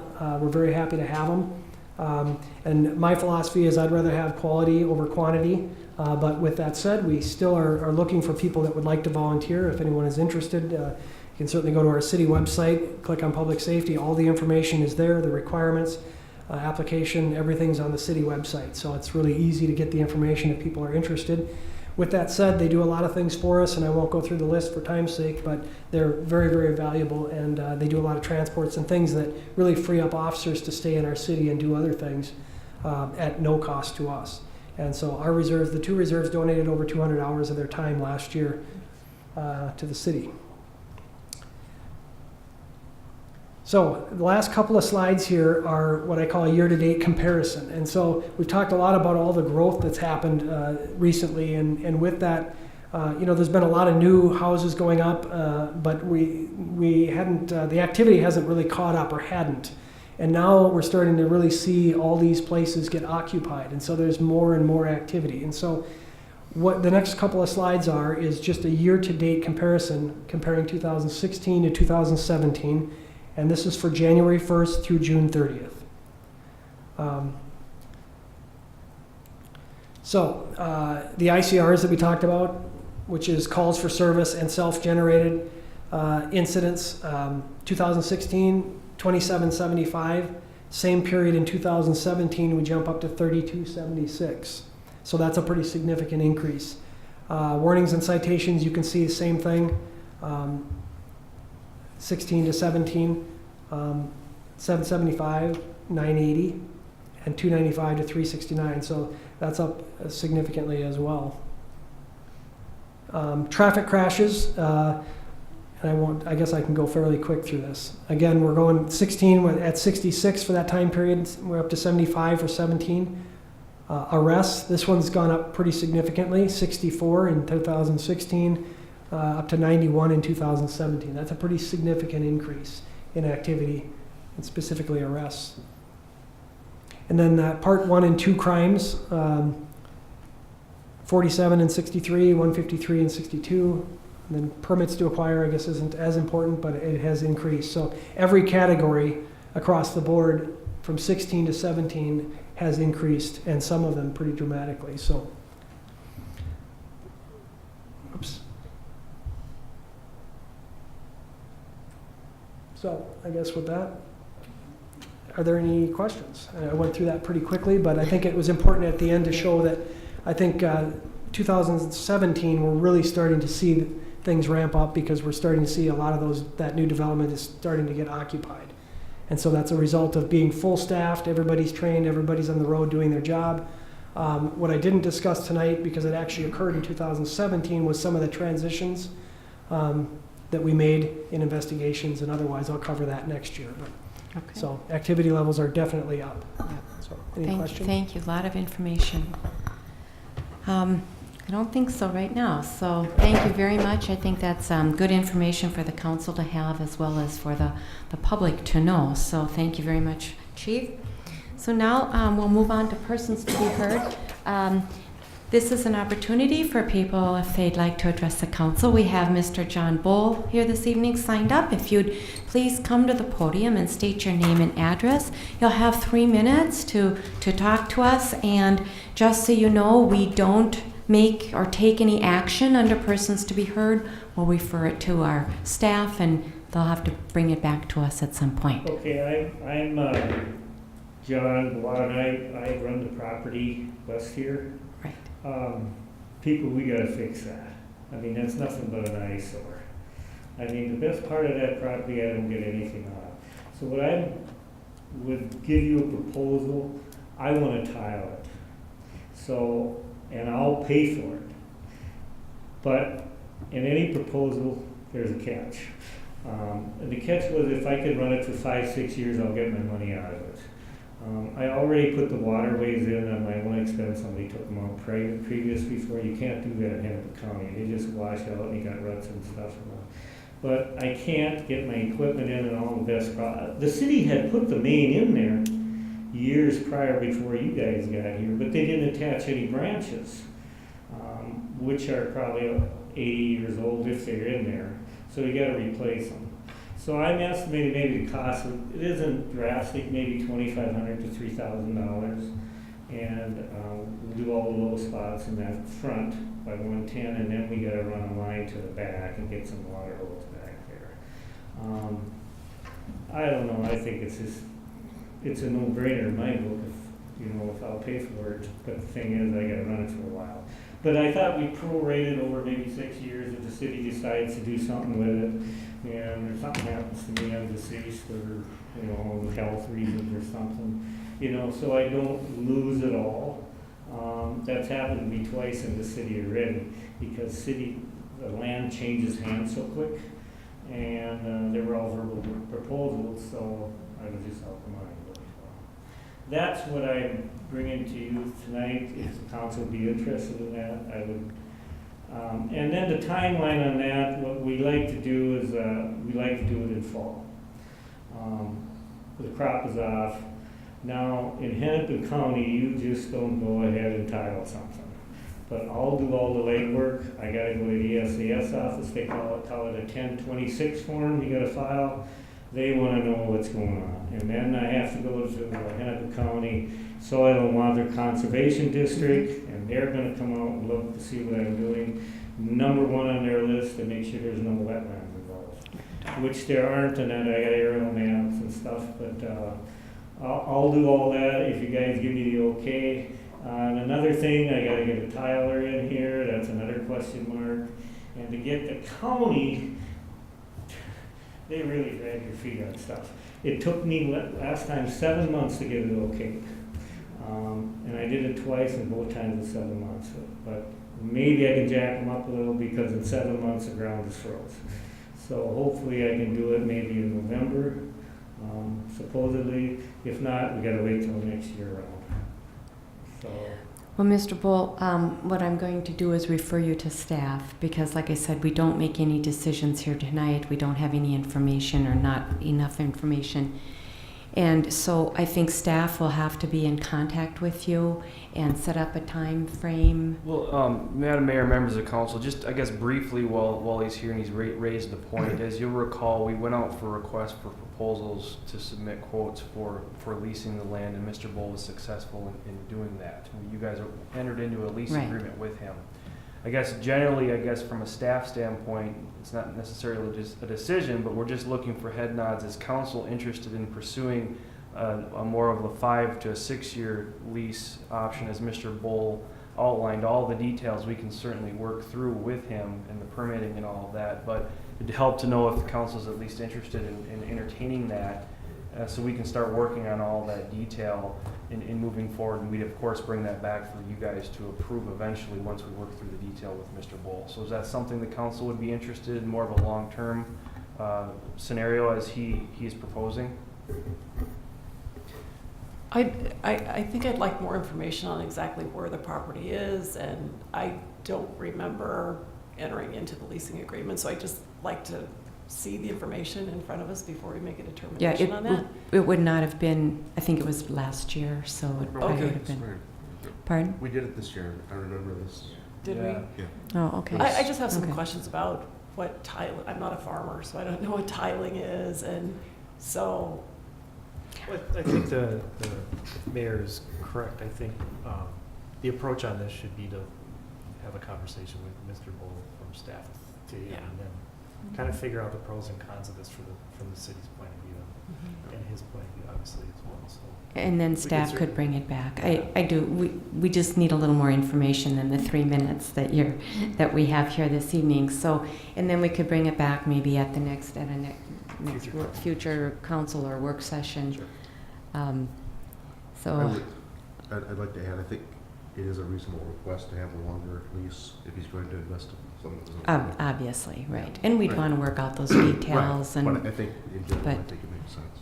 so, and yeah, I don't think any of us are farmers, but I do know what tiling is. So, anyway, if you can contact staff, or if you, I don't, Mr. Bull, do you have Mr. We know how to Bull's- get hold of him because he's the current. Okay. yeah, They can contact you and set up a time Yep, to meet. sounds good. All right, Thank thank you. thank you. All right.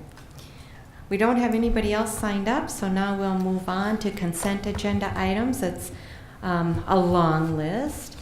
So are there any consent agenda items you would like to have removed?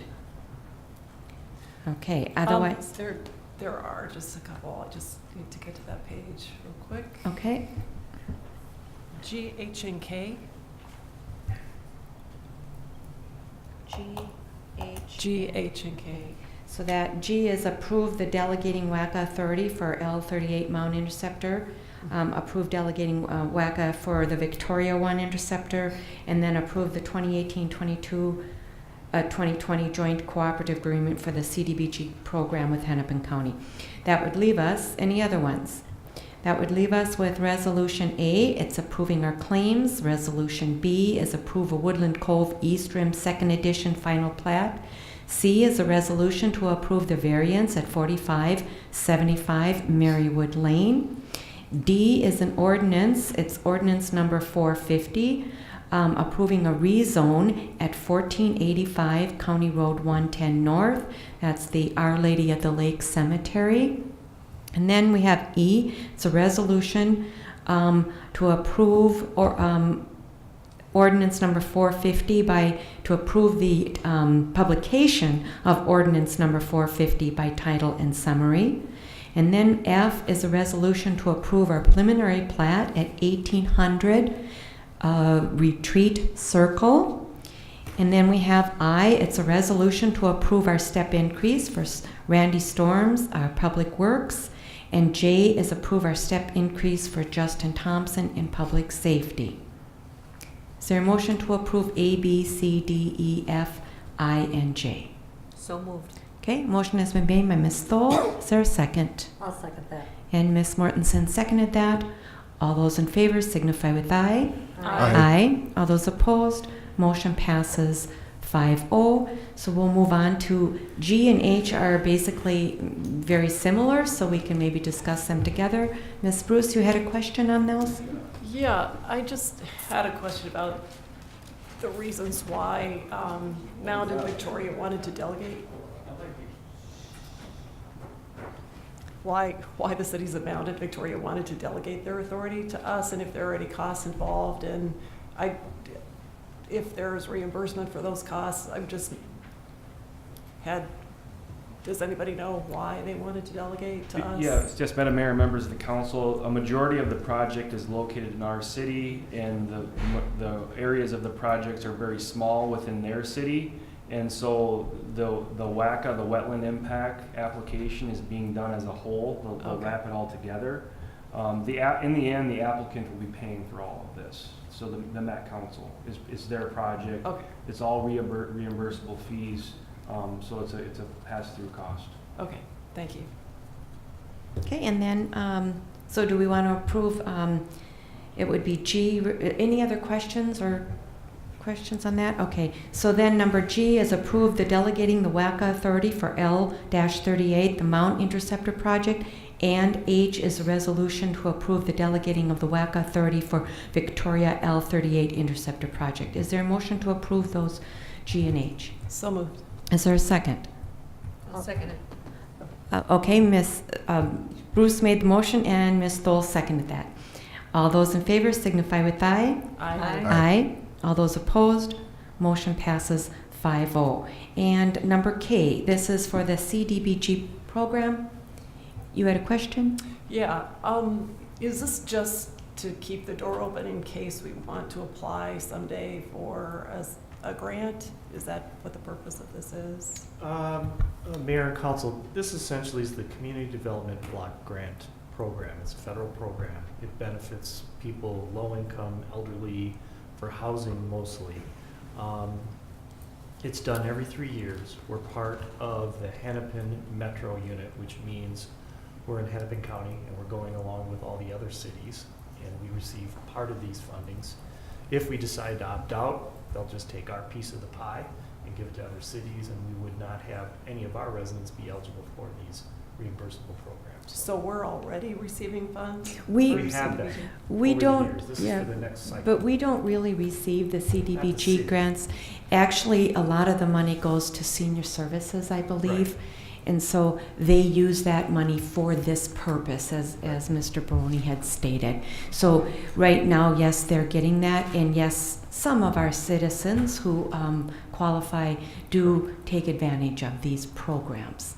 And if we don't agree to this, then the money goes elsewhere and our citizens will not have access to or will not be able to participate in these programs. Okay. Yeah, they don't do this on a city-by-city basis, otherwise the paperwork would be embarrassed. Yeah. They just regionalize it. So And essentially, it doesn't cost us that's the anything. No. Okay, No. thanks. Okay, any other questions? All right, then is there a motion to pass, approve the 2018-2020 Joint Cooperative Agreement for CDBG program with Hennepin County? So moved. Okay, is there a second? I'll second that. Okay, motion has been made by Ms. Bruce and seconded by Ms. Mortenson. All those in favor signify with aye. Aye. All those opposed, motion passes 5-0. So next, we have a public hearing, and this is approve an easement vacation for Woodland Cove East Rim. Mr. Yes, thank you, Madam Mayor, members of council. This is directly related to your consent agenda item, which was the approving the plat for East Rim Second Edition. As you recall from your staff reports, one of the original, in the phase one, they did a replat, which was called the East Rim. Now that M&I has come in and bought out Mattamy and their lots, M&I wishes to revert back to the original plat that it was as part of phase one. In order to do that, we have to now vacate those easements within the East Rim addition so that we can go to the East Rim Second Edition, which is, the original plat as you approved on your consent agenda item. So again, just more of a formality. We do need to hold a public hearing in order to go ahead and vacate those easements so they can go ahead and file that final plat for East Rim Second Edition. And there will be new utility easements Correct. under that Correct. one. Yep. So they're basically going back to the original. Yep. All right, any questions of staff? Otherwise, what I'm going to do is I'm going to open the public hearing, because this is a public hearing. So if anybody is here wishing to speak for or against the vacation of the Woodland Cove East Rim easement, utility easements. Okay, nobody is dashing forward. So I'm going to close the public hearing, and I'm looking for a resolution to approve the easement vacation of the Woodland Cove East Rim utility easements. So moved. Okay, is there a second? Second. So a motion has been made by Ms. Mortenson and seconded by Ms. Bruce. Any further questions? Hearing none, all those in favor signify with aye. Aye. All those opposed, motion passes 5-0. So now we'll move on to our business items. We have approve our community service officer position rate of pay adjustment. Mr. Barone, Ms. Ms. Tabor will handle this one. Ms. Tabor, thank you. Thanks. Madam Mayor, members of the council. So as we discussed earlier today, I'm just going to piggyback on what was already started. We have had significant struggles in filling our CSO position. We've been through 2 full rounds of interviews with candidates, and unfortunately we just aren't finding qualified candidates, and then our goal really is twofold with the CSO. Obviously, we need someone to fill this position because there are duties that are being taken on by police officers at a much higher rate of pay that need to be handled within the city. And then 2, the goal with our CSO program is to have it be a feeder for police officers in the future. And to be able to do that, we need to staff the position, and we need to staff the position with someone who has those skill sets that we feel like we could grow and hopefully grow rather quickly so that we're able to feed that position as well. So I worked with Paul Falls, obviously, and then also George Jamak. We did an assessment after we did the first 2 rounds. We did 1 round, Paul and I met. We talked about what went well, what didn't go well. We thought maybe it was just the way that we were advertising the position, so we ran it again. We ran into the exact same issues. So that's when I took it to George and said, I think there may be a rate of pay concern that we're just not bringing in high enough quality candidates. So in working with George, we did comps around the area. What's really important to understand with CSO is twofold. One, more than looking at the range of pay and the max end of pay, which is typically what we do for other positions, we're looking at that entry level because oftentimes they're not with an organization or in the capacity of CSO because they're feeding into a police officer long enough to even hit those maximums. So we need to look at the entry level pay for them. The other thing we need to look at is what the CSO is doing when we look at our comps. So one of the things that they do here in Minnetrista is ordinance enforcement, which just requires a much higher level of decision making, which is something that when we look at our grading scale from a pay standpoint, that bumps someone from a grade.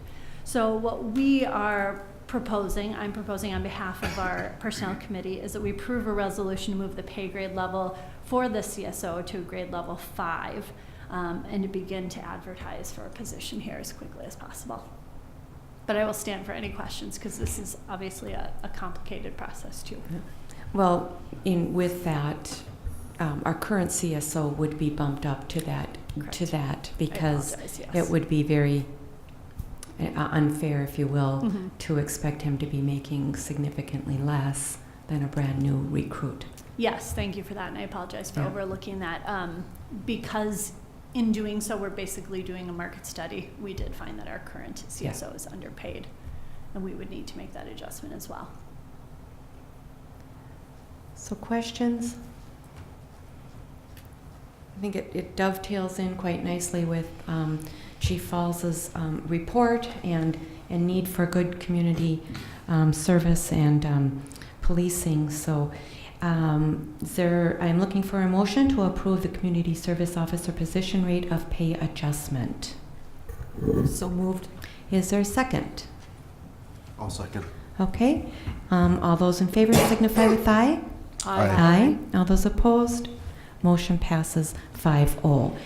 And now, do you also need approval for advertising for the position? No, we'll take that as your yes. Yeah, Okay. Looped those together. All right. All right. We previously had permission to go out for it. We just had it on hold. So That's, yeah. Yep. All right. Thank you. So next, I believe, Ms. Tabor, you are up again. Yep, absolutely. So before you is approval of promotion for Don Monsko from utility billing specialist to utility billing and recycling coordinator, which is a mouthful. Don currently works in the front desk area, so I'm sure many of you have met her. She has been working with us since October of 2013. As you're well aware, when Joanie retired as of tomorrow, we reassessed that position to try to bring that position down a grade level and give the opportunity for growth for Dawn and then the next position that we'll be speaking about, which is Angie Bull's position. The goal with this obviously is twofold. One, to give her growth opportunities, but also this position has grown significantly since it was first introduced. It was a unique position when it was introduced. So again, it's one of those positions that doesn't have a lot of benchmarkability, as Mr. Brownie calls it.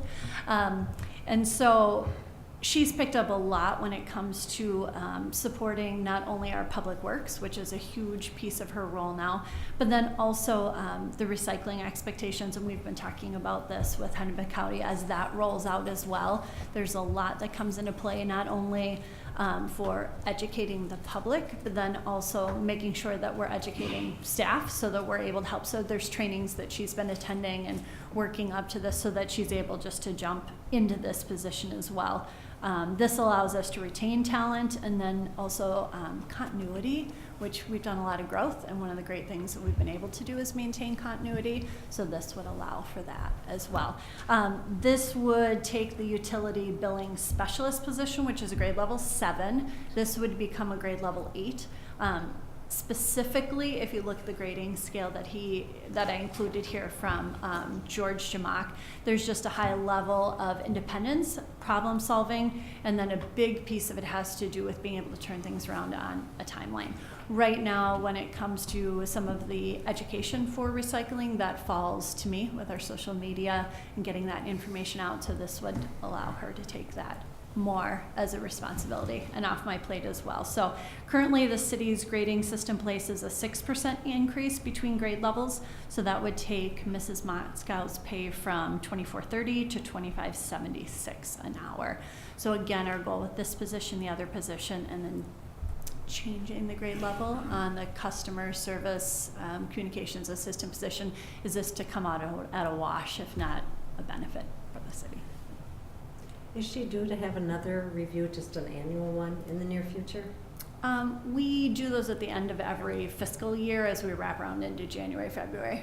So we're kind of mid-year on that. She just had a review, and she had an exceeds review across the board. I shouldn't say just, it feels like just. We're already in July. But her last review was exceeds across the board. Okay. I was just curious, because if we gave her this now and 2 months from now she's going to get her annual, you know what I mean? It couldn't be tied together. But being it's that far apart, Yeah. it makes sense. So we got about 6 months before she hits that, and then the next increase that she has a potential to see is what may or may not be passed at the beginning of the year for cost of living. Okay. So any other questions? Otherwise, I'm looking for a resolution to approve Don Motzko's promotion to Utility Billing and Recycling Coordinator. So moved. Okay, is there a second? I'll second that. Okay, motion has been made by Ms. Bruce and seconded by Ms. Mortenson. All those in favor signify with aye. Aye. Aye. All those opposed, motion passes. So another promotion, Ms. Tabor. Yeah. So I'm just shuffling papers here today. So this is a recommendation from the Personnel Committee to approve a promotion for Angela Bowl from Associate Accountant to Associate Accountant / Deputy City Clerk. Angela was hired as an account technician for us back in April of 2008. She was promoted to an Associate Accountant in October of 2013. And then again, now we're at the position where we've reassessed Joanie's old role. And we need someone who can handle the deputy city clerk specifically. Angie has been doing that on a number of very specific occasions over the last couple of years, specifically as we've had clerks leave and she's taken on all of the elections situation. At one point, I think we were left a little bit in the lurch where she had to take that on completely. So she's got a great deal of experience with the elections portion of this specifically. This is something that, again, she would need to be deputized, which would be the next step for her. This position that she's in currently is a grade level 7. This would be moving to a grade level 8 as well. It's a 6% increase. Something that's really important, I know, for the financial aspect of our city is continuity. In the last 2 reviews that Angie has had, again, she's had exceeds expectations across the board, but she is really seeking opportunities for growth. So that gives us an opportunity here. The other piece that she would pick up And she's done some when it comes to payroll with HR, but doing a larger support role from an HR standpoint. So managing and working with some of our vendors, handling the changes as those are coming through from staff and as we grow as well. So we'll give her a couple of different places that she can grow and here in Minnetrista and hopefully stay on with us. So again, continuity and growth. Okay. Any questions? Otherwise, I'm looking for a motion to approve Angela Bull's promotion to Associate Accountant / Deputy City Clerk. So moved. Okay, is there a second? Second. Okay, motion has been made by Ms. Mortenson and seconded by Ms. Bruce. Any further questions or discussion? Hearing none. All those in favor signify with aye. Aye. All those opposed, motion passes 5-0. And then we have designating Angie Bull as our Deputy City Clerk. But did we not do that with that motion?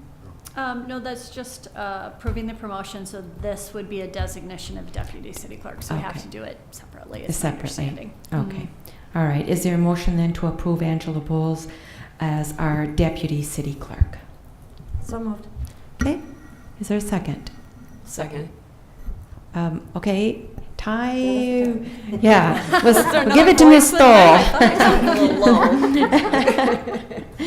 All right.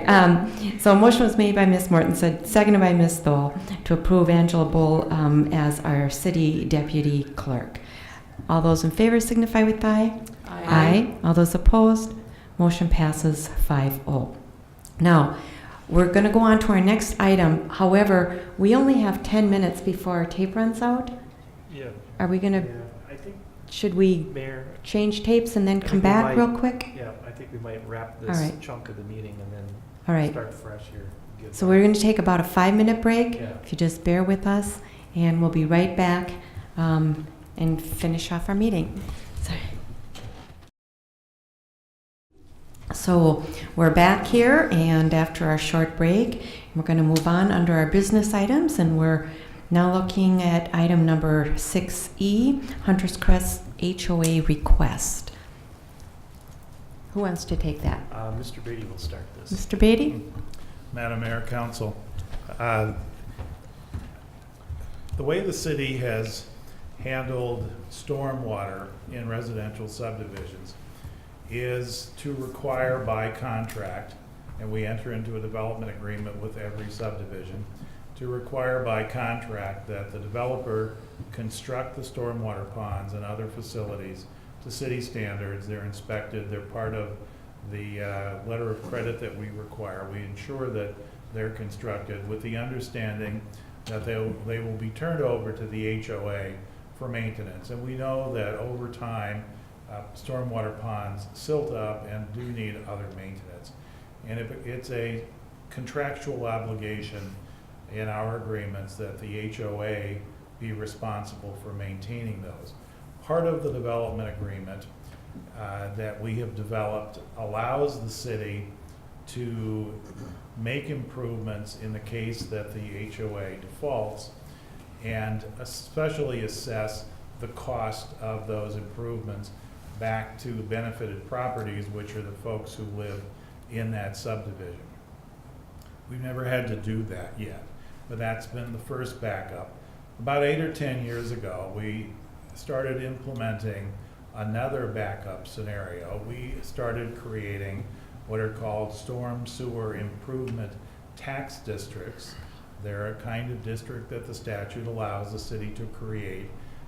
We create them only over the subdivision in question. And it allows the city, again, if it wishes to improve or construct, reconstruct, maintain, do whatever it's necessary to take care of the stormwater ponds. Again, the city sees that as a backup mechanism, not as a primary mechanism. The city still relies on the HOA to take care of the ponds. Again, we've never had to utilize one of those districts, but we have consistently created them in new subdivisions from the period of time that I'm talking about. The advantage of doing a storm sewer improvement tax district over the special assessment remedy is that special assessments, as you know, require demonstration of benefit. taxes don't. And so the advantage would be that if the city is required to go in because the HOA has not maintained the ponds and do a project, which would be a capital improvement project, the city would be able to recover those costs through a tax imposed on everyone who lives in the subdivision, rather than having to show benefit to the people who live in that district. It would be a significant legal advantage to be able to do that. We've laid those down in the hopes that we'll never have to use them, and in fact have not used them to date. We've been doing that consistently with new subdivisions, and we do it on the front end because typically when the developer comes in, obviously it's raw land, no one's living there, we create a district, it requires a public hearing, we don't get any static about that because there's nobody living there. When people buy a lot in that subdivision, it's simply a fact of life. It's one of the many things that is recorded against their property, and they simply accept that as a given. We've never done that with regard to an established subdivision, but we received a request recently from Hunter's Crest that we consider doing so in that subdivision, which obviously is an established subdivision. You've got a copy of the request in your packet. It simply asks that the city create such a district. The HOA is concerned that if and when they have to do improvements, they will have to levy a large special assessment on folks, which will be unpopular, and they ask that the city consider creating a district where, guess what, we would have to levy a tax on folks to accomplish the same thing. Staff does not recommend that the council do that. We think it remains an obligation of the HOA. We think that's asking for considerable pushback from the folks who live in that subdivision, and so our recommendation is that you not direct us to go forward with that.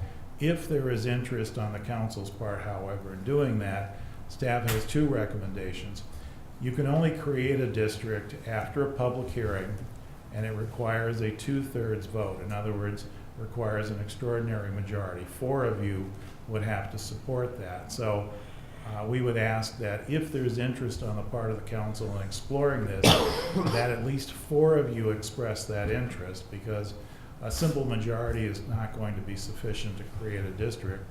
And secondly, that we would ask that the HOA demonstrate what I call substantial commitment from the folks who live in that subdivision, substantial support for such a district.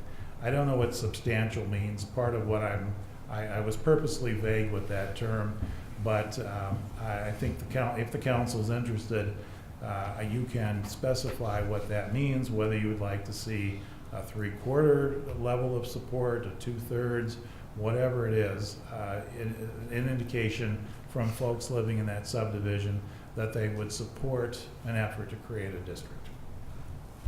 Thank you. So first off, I just want to kind of let the people, HOA board, and also the people in Hunter's Crest know that the city, as you know, we've decided to do a swamp or a stormwater assessment plan and go out and assess all of the stormwater ponds that we have within our city. And then once we have that and we've determined what the status of all those stormwater ponds are, then we can put together a plan in terms of when they're going to be, when maintenance is needed. So first, we don't have that plan yet. And second, we certainly, if the HOA or the people in Hunter's Crest said, well, we need to do this pond, we need to do it now, I'm sure that we could offer our assistance for a cost. I mean, obviously, we're not going to say, no, you're on your own. I mean, we could offer some kind of assistance. However, I think it's almost premature to start a taxing district because we don't even know what's needed. My guess is that they're concerned that MCWD or the EPA or the or Minnesota Pollution Control Agency is going to kind of come down on them and say, you need to do this. Whereas I think that's not going to happen because the city is taking steps in the right direction. Well, I think in addressing that part of it, ultimately the city is in charge of making sure that its MS4 permit and SWIP are met. Right. Which means in our case, we assign that with subdivisions to the homeowners association to do. So ultimately the city is responsible to make sure the HOAs are doing what they're supposed to do by that contract. So as ultimately the city is in the driver's seat on that part of it as far as the permit is concerned. So ultimately it's our responsibility to take care of that. And we are doing. And that's why you engaged in this, in the assessment. Yes. Yeah. Right. And we will have that back. I have to check on when they'll come back, but I know they've been working on it. So. Okay. Okay. Mr. Hornby, can you narrow that down a little bit more, like November, October? I can't give you that information. I don't know. I don't know the status of it. I'll have to check with them. All I'm going by is the emails back and forth as far as what they've accomplished to date. So.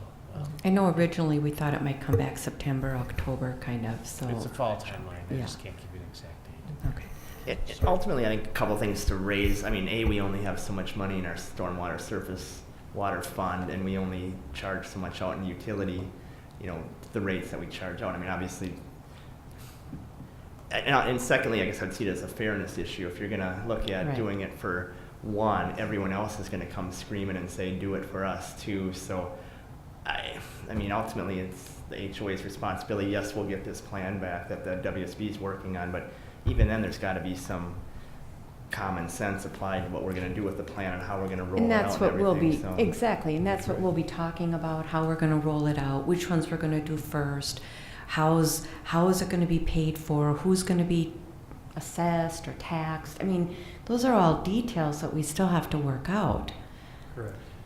Well, a lot of the HOAs, what they really should be doing is at least assessing their members. At least what the city is charging residential properties for its stormwater fee. I mean, as a start, and they probably should have been doing that for 10 years already. Mm-hmm. So, just as a start, if an association is at a loss for how they should start, that's a start because they got to start putting some money away already. And if they're not doing that, they really need to be doing it. So you don't need to know what that end result is going to be yet, because you're going to have to collect money, but you have to start it as a basis, and you can certainly use that stormwater fee that the city currently is charging as a base for that. Well, I think part of the issue with HOAs is simply they don't know how much their homeowners should be contributing.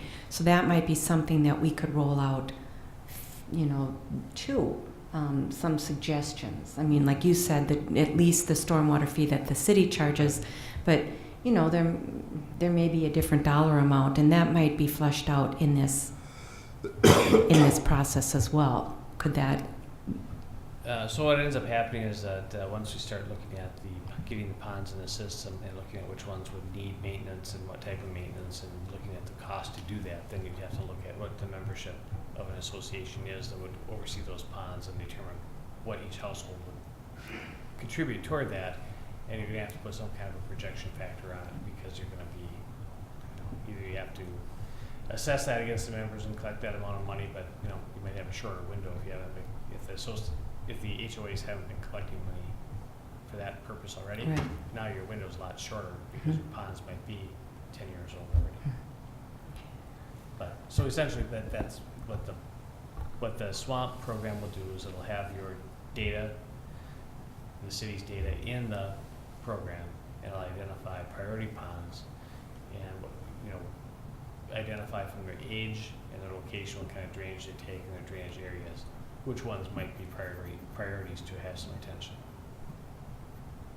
And then the costs associated for the maintenance of that. Yeah, we'd attach some cost to that, yep. Okay. So either way, homeowners would, in a development or that belong to a HOA, they would be paying for it. It's just a matter of whether they pay their HOA dues through to that, or we have a taxing district and they pay the city. I mean, either way, they have to pay for it. Well, either way, they would have to pay for it. I think the thing with the, as far as the associations and the development agreements which were identified, they should, as part of their dues, be paying for part of that, and they should have a stormwater fund set up with part of the HOA to collect that. My HOA's got 500 homes in it, and we do that same thing. We collect all of our fees within that are required and put it into our account, and we separate them out by each account. So every HOA should be doing that. It's got that responsibility. And Mayor and Council, the one thing that we've discussed this previously, but the one thing that I envision, as Mr. Hornby said, we don't have any information to work off of. But assuming someday we will, and we get to there, we understand that homeowners associations, they're not engineers, Right. water, whatever, water improvement storm sewer. We get that. One of the things I think our role at the city will be or should be is to coordinate with the members, whoever they want to send from the homeowner association, to help them acquire resources and to help them navigate their way through the system to, in order to clean up, not to do it for them. I mean, it's their ponds, it's in their homeowners association area, it's their responsibility to do it. I understand they maybe don't know where to start, and that's where we come in, I think, to help them. I think that's our Well, goal. to help them, but also they don't understand or know necessarily when they have to do it. Right. See, Right. that's the other, Yeah. they have no way of assessing other than hiring. I mean, so we're doing the assessment now. Correct, and we can help them. And we can help them, Right. can say, well, your pond needs to be, this, and this needs to be done to your pond in this year, in certain year.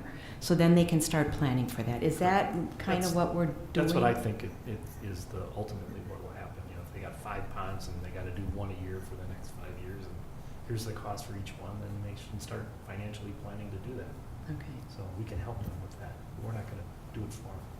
Well, I think that there needs to be, as Mr. Barone was saying, there needs to be some degree of training involved or resources provided to these HOAs. As the mayor said, they're not engineers. How would you, give me a list of things I need to do, and I will make sure, or call this person for this, and this person can do the testing, this person can do the dredging, any of that sort of thing.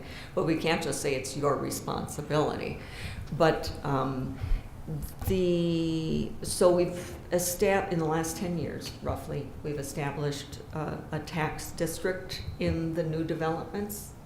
Yes. Is that correct? But we haven't been collecting taxes. That was my question. No. Right. That was where I was going to go to. No. Just have that. No. Does So say, they- have we been collecting, and No. where's that money? And No, we haven't No. been collecting. Madam Mayor, so- Council, good question.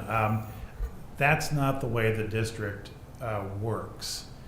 The only way you collect a tax is when there is a project. In other words, when there is a repair, a replacement, a maintenance, or something of a facility, the city can then come in and do a capital improvement project, and rather than specially assessing the cost, we can levy a tax, but it's all after the fact. And so when I say we have set up any number of districts, they're sort of laying there dormant. None of them has ever been utilized because we've never taken that step and gone in and had to do a capital improvement project. The taxes would not be levied until that happened. And there's a public hearing involved with that as well. To create a district requires a public hearing and support, as I said, by 4 of the 5 of you. If we ever got to the point of doing a project, there would be another hearing. It would look very much like an improvement hearing for a public improvement project.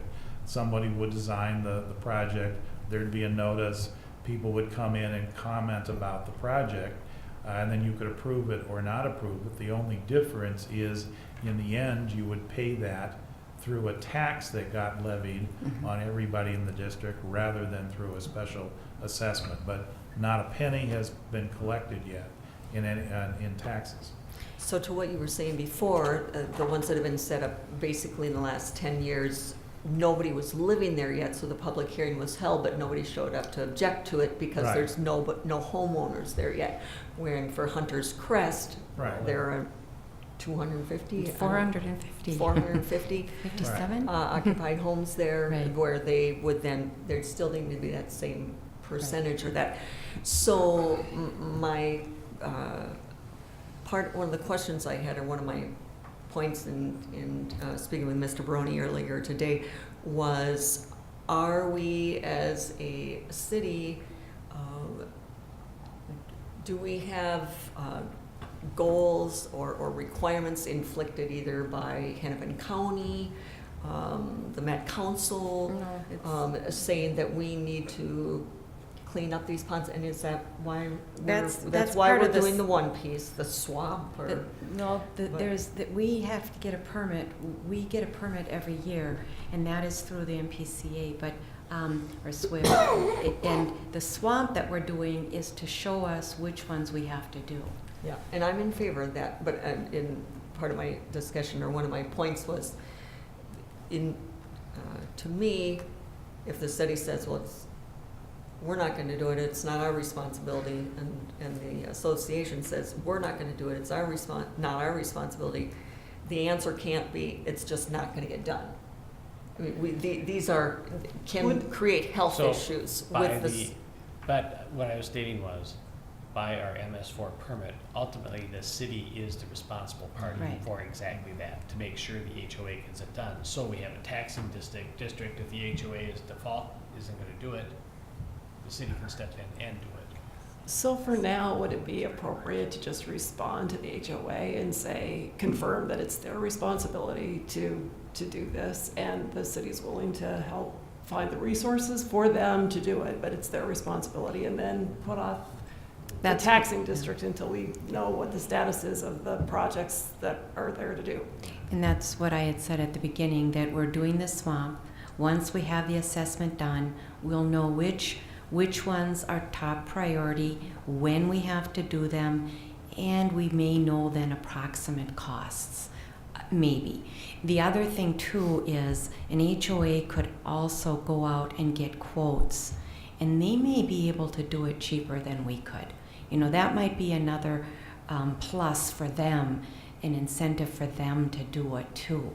So, if we do it, we have these public hearings that we have to do and all of that, and so then it gets more government so sometimes it's even better or easier if the HOAs can do it. But right now, I don't think they know which ones to do. They don't know how to do it.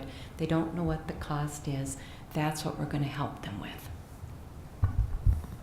But Mr. Hornby's point, Can I say something here? You can, Mr. Acting like I'm not a real person. If you could state your name. My name is Roger Von Holtz. I'm president of Hunters Crest HOA. I'll tell you, I'm going to give you one example. In dealing with the watershed, okay, we were told we had to go out and reassess the ponds with a thing. And at the same time, we were to move the signs back 10 feet. Expand the watershed 10 feet. The wetland, you're saying? Wetland, yeah. well. Yeah. Now, I don't know, when I got my homeowner, got my title and all that, it shows land that, belongs in that kind of area. My neighbor down the street, whose wetland sign was 10 feet from their house. And you move the thing back 10 feet, you're into their house. On McGanser Lane, move the sign, and you're in the street. The point being is on stuff, you're asking us to go through and understand how something like that works. Well, I'm not sure, Mr. Von Holtz. The watershed has no say as to our stormwater ponds. I mean, in terms of their maintenance, that's through the MS4 permitting. The watershed has a say in terms of wetlands, but we're the LGU for wetlands. No, I'm not disagreeing with you. Yeah. I'm just trying to explain to you. Then maybe we had a homeowner annual meeting in the police department over there, and they were watershed people there, and they were the ones who told us this. We don't. That's my point. We don't understand those kind of things. Then what Not I that would. I'm not willing to do it. Yeah. No, I understand that. I understand that. Then I think we need to have an understanding as to what the watershed told you to do, because it doesn't make a lot of sense.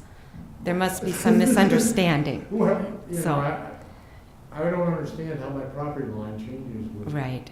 You know, Yeah. and that's what our concern with it, and the homeowners, by the way. Yeah.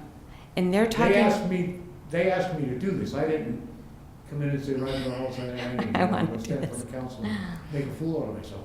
No, they're concerned about it. And the other thing is, you know, HOA does it itself. We have money put aside for it to this point, but that's money that, you know, if we pay it as taxes, we get a little bit of a kickback from that, from paying our taxes for things. Well, Mr. Hornby, I think you wanted to jump in here real quick. Well, I don't know what the context was of the watershed comment, Right. but it might have been a reference to the buffers that are around the wetlands or the buffers around the stormwater pond, which are Right. requirements. And oftentimes what happens in subdivisions is the homeowners take the sign and they push it back so they have more yard than they saw it. Well, that's a violation, and so they're probably making maybe they observed some of them that were perhaps, and therefore they have on record pushed back and they're saying move them back out. That's my assumption. I was the one that heard this. It was not, I didn't bring this out of the air. No, we're not No, saying, no, we're I not mean, saying that, said- yeah. No, I'm We just, didn't move we were told to move the sign, No. period. I said I don't know what the context in which the topic was. So, I told just- you what the topic was they told us we had to survey the ponds and move the signs back 10 feet. It was rather narrow. And pardon me for being a little bit pushbacky, but this isn't the fun part of this, and that's the reason I was very concerned about doing this, is because I didn't know till I stood here tonight that you folks have more control over it than the watershed did. We Well- were told to go deal with the watershed. So, I mean, this is the kind of I thing. think the thing that needs to be done is there needs to be a conversation with the watershed, because we're kind of in the dark as to what you or your homeowners were told. And we're a bit confused because the buffers and the wetlands are different from stormwater ponds and maintenance of the stormwater ponds. What you're saying to us tonight is completely different than dealing with stormwater ponds. So we just need clarification on that. We have both, I would agree with you. Right, and so we're talking tonight about stormwater ponds, not about wetland delineations or about wetland buffers. So maybe what we can do at some point is have a meeting with MCWD and yourself and us, and we can facilitate a meeting so we can find out what they actually mean. Because, Well, yeah, and the other thing is, we have a hard time delineating between those. Sure, two I items. understand. mean, they, you know, we've got what, 6 ponds in the front end? right, and we Now, can, Now, I'll be honest with you, I don't know in that front end that runs from behind my house all the way into St. Bonnie, but I don't know what the designation to cross those is, and it was never defined. right, and we should have records of that. That's all. And And the wetlands are delineated. You have to do that before you do a subdivision. So that's nothing new. So they should be, it might be already that's the other delineated. part, we don't understand the differences between those and how Right. it has to be done. So, Mr. Hornby, do you want to? well, the only other thing I was going to state, and again, my own experience, I'm in an HOA as well, and did spend some time working with the board as a chair of another committee, but my association would do is hire a consultant to lead them through that effort. So, But it seems like it's confusing as to what they're asking, because their letter is asking for us to take over the maintenance of the stormwater ponds, and what he's talking about is delineating the wetlands and moving the signs back. And, so that's two different I things. think there's a confusion on the topic. That's what I'm saying, No, right? well, I guess what I'm hearing is that what you brought up was simply an example of how he doesn't understand the issue, not necessarily meaning that's the issue. It's, I think. That's what I the heard- issue that's driving the request, I think. Yeah, no, I'm not, so I was a construction manager for the Bechtel Corporation, and I spent a number of years, I spent 8 years in China. I mean, dealing with people that don't speak your language, it's Yeah, kind of interesting. and so that's kind of the same thing. But as the gentleman that spoke before, the person to be heard, there is a lot of different entities involved in here. Right. And they have specific tasks in there. And I can look through the documents, which I've done many times, about what's responsible for that. And I'm not unwilling to take on those kinds of responsibilities, but I don't understand what they are. Right, and I think we Yeah. understand that too. I mean, we hear you and we understand that too, and that's why we're trying to do this assessment and then figure out how to convey the right information to the homeowners association, so. No, and you see, that's part of it. Go hire a consultant. Well, what kind of consultant do I need to hire? I've got an idea, but, Well, if I you think could that's bear, to make this, I'm gonna wrap this up here. Good, I'm But glad. if you can bear with us, like we said, we're doing this assessment, and that's the first step. And once we have this assessment done, and we know which one's our priority, then we can sit down and talk and know what the next step is. Mr. Hornby, I'm gonna let you say a couple more things, and then we're gonna wrap it up. The only thing I was going to say is that with Hunter's Crest, they're probably not the only homeowners Exactly. association in this position. Yeah, so we need to get information together and disseminate it to all of the HOAs. So we'll be doing that. So, all right. Then, if I sound frustrated tonight, I apologize. If you sound what? Frustrated. I can imagine it is. No, seriously, I can imagine it is. So we will be working with you. Okay, just remember one thing, that back area and games and that stuff, those wetlands, and they don't belong to us, they belong to the county. They were foreclosed on and taken away. Okay. Hey, that's good. That's even a little bit more confusing because there's a responsibility there that I don't know how to handle it. Okay. Sure. Yeah. Okay. Thank you very much for that. All right. Thank you. Thank you. All right. Yeah, not an easy subject and complicated at best. All right. Now we're moving on to our strategic plan. We did discuss this at our work session. Mr. Barone, I think you want to do at least a brief presentation? I think there's one other item before that, Mayor. MCW. Oh, I'm sorry. Okay, the MCWD CIP draft. Yeah, thank you, Madam Mayor and members of council. As the watershed district does each year, they have distributed their annual capital improvement plan for review and comment. A copy of that plan has been submitted in your packet for your review. You also note there is a 10-year CIP water resource management plan that they have a 60-day comment period.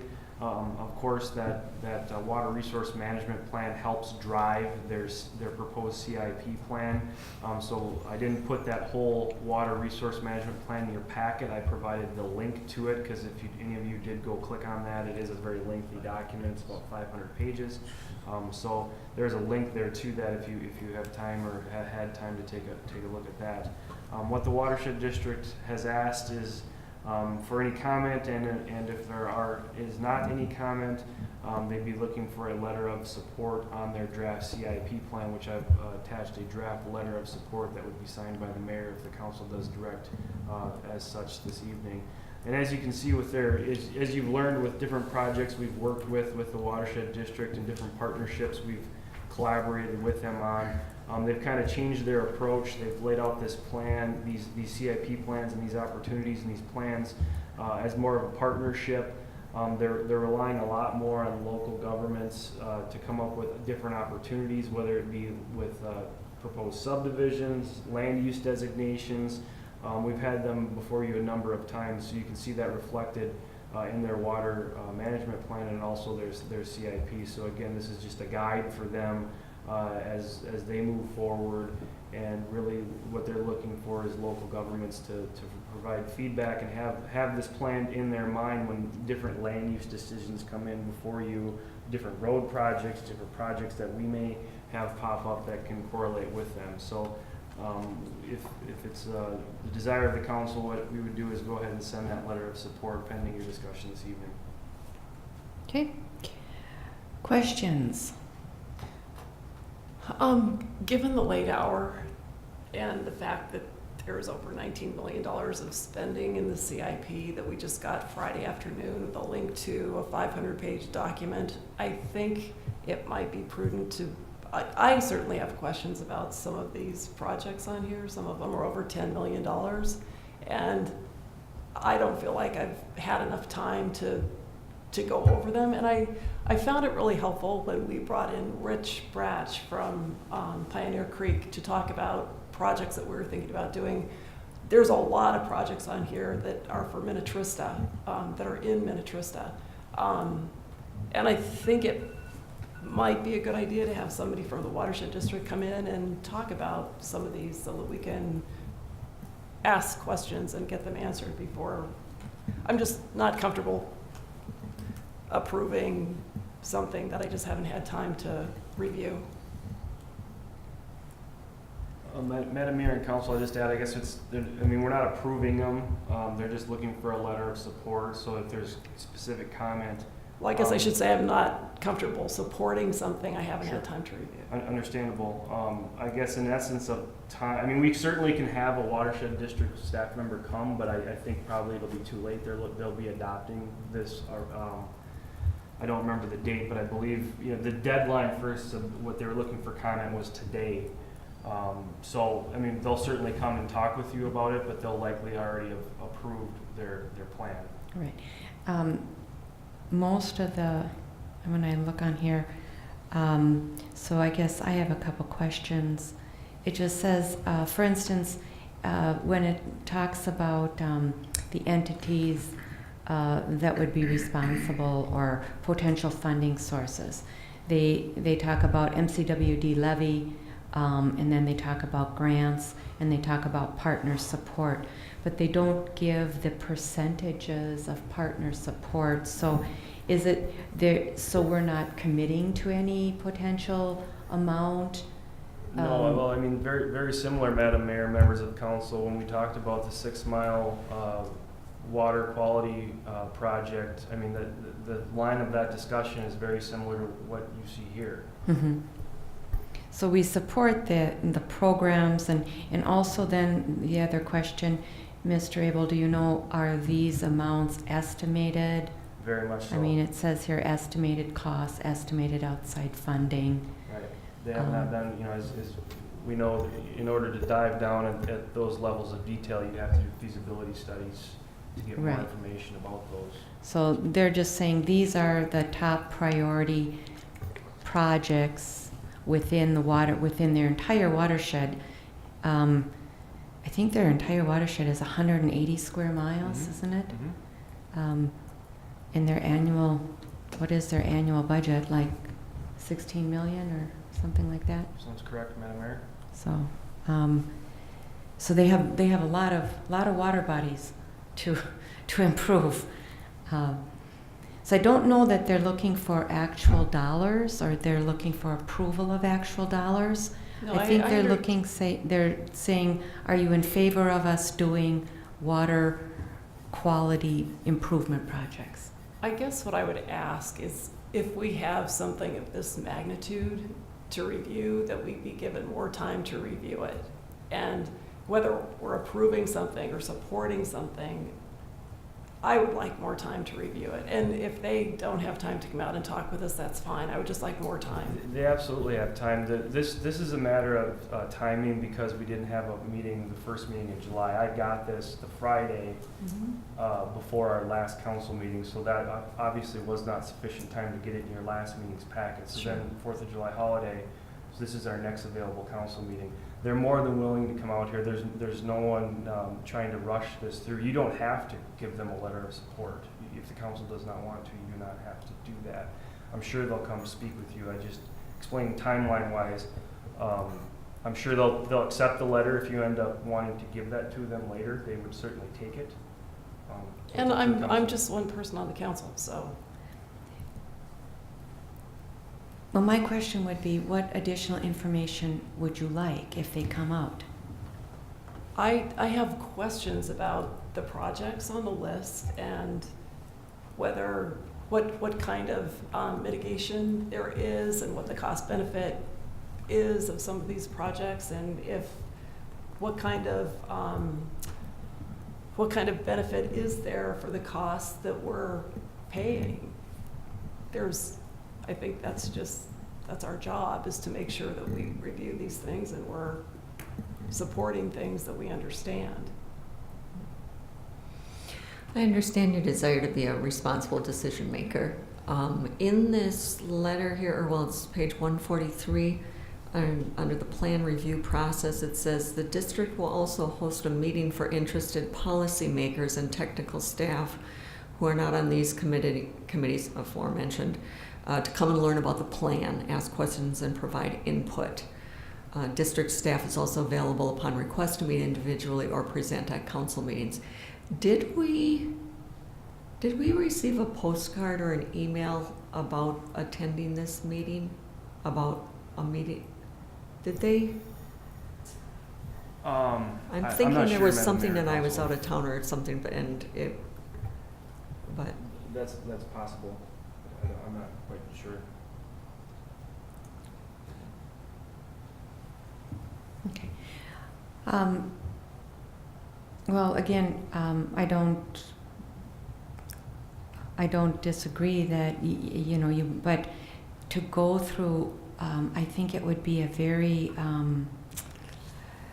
elaborate meeting if we went through and asked them for every single project what the outcome, what the cost analysis is versus the outcome. In other words, how many pounds of phosphorus is going to be eliminated if we do the 6 mile carp management, and what is the cost of that? And if we went through this line item by line item, we could be here for 2 days. So that's what I'm asking. What information do you want or do you need?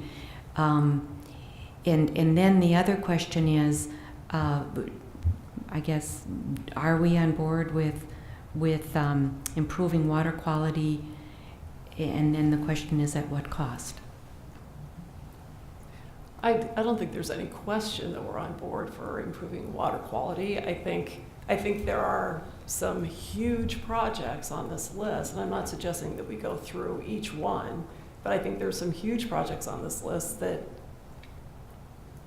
I have questions about. And like I said, I'm one vote on the council. Sure. If we can, and it's late, take a vote and. Okay. Just a theoretical comment. As I mentioned, we want to be responsible decision makers. As an elected official, whether it's on a local level or state level or federal level, you receive packets of information that are almost insurmountable, if not insurmountable, to actually read in time for the deadline. I mean, how many pages is some of the packets of material that's come through the state or the federal government? It's just ridiculous. There's no way in the world that, I don't know if there's 0.5% of the people that serve that read that. So we want to be responsible, but also there's the part where we trust that those people that have been appointed or hired to spend hours and weeks and months of researching this information, that they are doing their job and have the best interest at heart, not naively, but or if individuals want to take the time to read $2,000 worth of pages of information before they have to vote on things, then that's what they need to do. I understand what you're saying, and I would agree. They're not asking us to approve each project. They're asking us to approve their CIP. And again, these cost estimates are estimates. They're not written in stone. They may change. What they've done, I think, as Councilmember Thoele has pointed out, is they've looked at their entire watershed and said, where do we need to put our money in order to get the best bang for our buck? And where do we need to put our money in order to try and get some results in better water quality? That's what a watershed does. I mean, that's what Pioneer Sarah Creek has done. That's what MCWD does. That's what all the watersheds do. They put together a capital improvement plan, and we don't have to approve this. They're still going to adopt it. And basically, we can say, no, we're not going to adopt it, or we're not going to approve it. We're not really approving this. I think the wording in the resolution or the wording in the letter that we send it can be very simple. We absolutely agree with MCWSD's approach to try and improve water quality within our watershed, specifically within our sub-watershed 6 Mile Marsh. That's the one that we're most concerned about. And we can leave it at that. We don't have to approve their whole plan and all the dollars associated with it. But if we want to put out a statement saying we're in favor of water improvement, we can do that. So I think staff is just looking for direction in what the letter should say. Well, Madam Mayor, I do have a draft letter in Right. your packet that states basically what you just said on page 144 is exactly that. You're not approving, you're supporting. It calls out specifically partnerships for funding, encourages them to leverage partnerships, outside funding, talks about grants.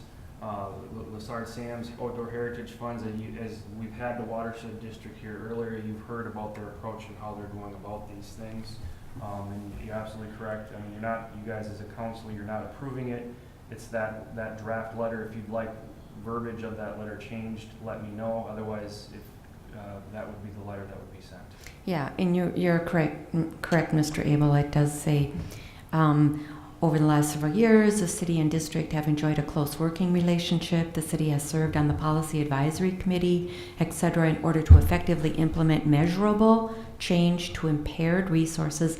The city of Minnetrista recognizes and supports the growing scale of capital implementation that is needed. The city also encourages the district to continue its efforts to leverage its partnerships to secure increasing levels of outside funds to complement local and district resources, such as the recent effort to pursue Lessard Sam's Outdoor Heritage Funds.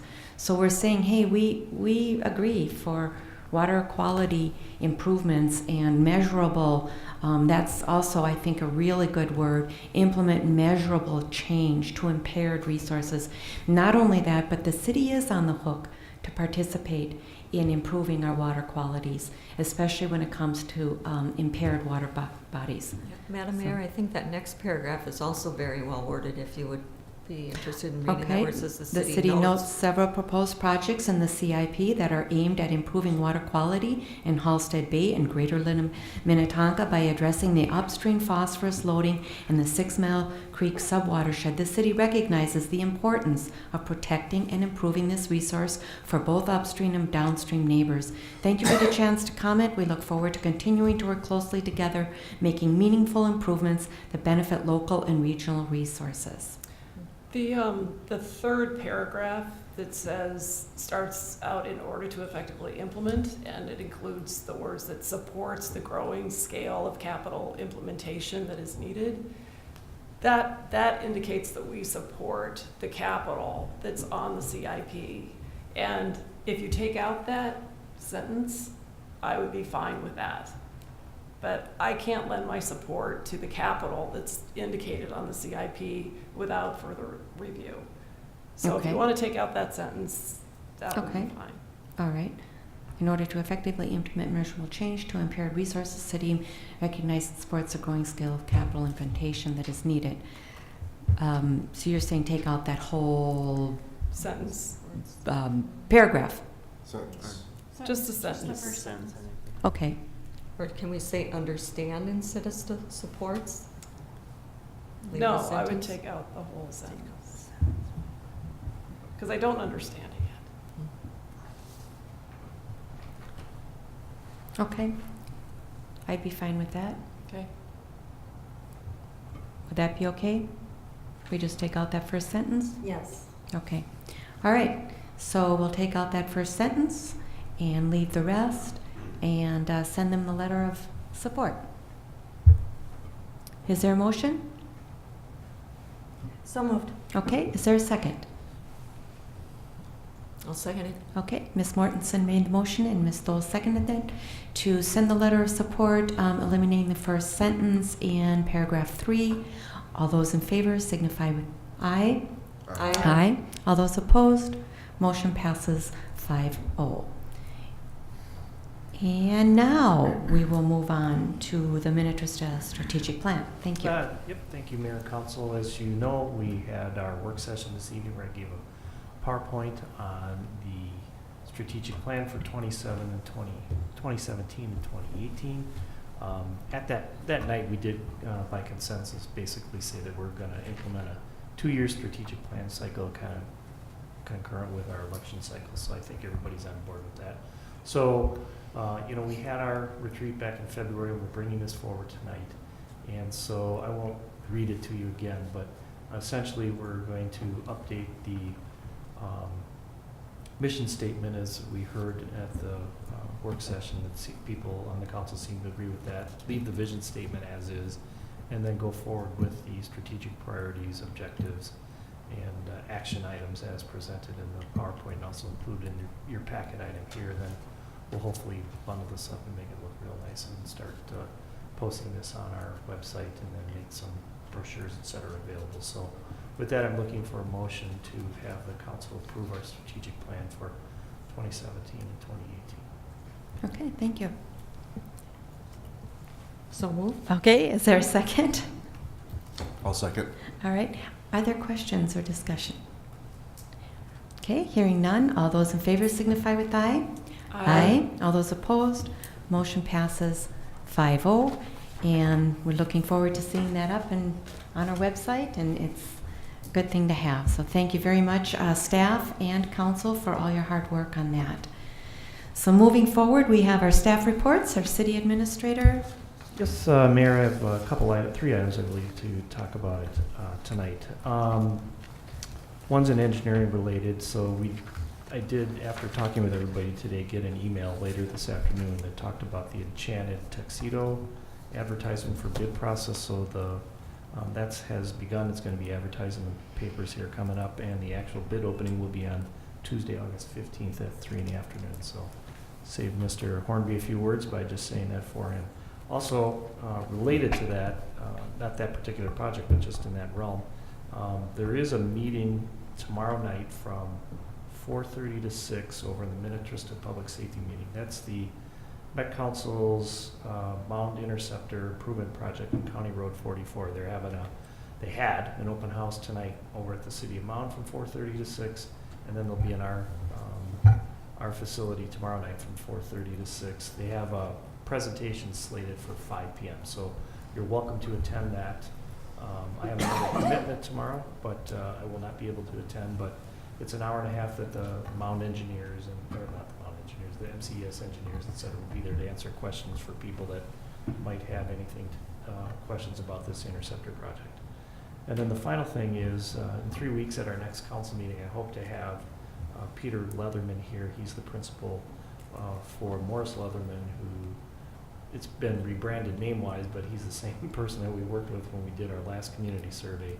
And what I'm hoping to do between now and the time Peter comes here for a presentation at the work session is to have a subcommittee of the city council work with myself and Ms. Tabor in our interactions with coming up with questions. We have a pretty good idea of kind of what we want to ask, but we're looking to get feedback. It worked really well, I think, the last time we did a community survey to have a subcommittee of the council. We had 2 people that the mayor and council member at that point kind of look at it, and I think it went really well. So I actually was thinking about having not only Mayor Whalen, but Councilmember Bruce be the participants. And so I had a chance to talk with Councilmember Bruce before the meeting, and we're gonna try to get schedules together, but if you're in agreement, the rest of the council in agreement to proceed with that, you know, I hope to have the item on the agenda that night for approval after hearing from Mr. From the consultant there. So we'll have Mr. Leatherman here. So so with that, that's what I hope to do between now and 3 weeks from now when we have our next meeting. And Mike, after I talk to you about this, I think you might be better off picking another council member for that. Okay. Just merely because I think I've voiced my opinion about the survey before, that I'm not necessarily supportive of it, and I think somebody else might be supportive and be more inclined to help you find those questions. Okay. Anybody else interested? I think it would be one meeting, maybe an hour. So between now and 3 weeks from now. If not, I'll have just a minute. Okay, guys, it's all up to me. Give me an opportunity if you want to have some input on this. But, I can do it, but I didn't know if it should be somebody else, but I can do it. okay. Okay. Very good. Okay, so we'll figure out a time. All right. Anything else? That's all I have. I know Chief Falls have a couple items. Madam Mayor, members of council, just a couple quick updates on some events. We have our Guns versus Hoses charity softball game coming up Wednesday night, so night after tomorrow night. This year they've tried to kind of pair this up with the Spirit of the Lakes Festival in Mound, so they've added a couple of things.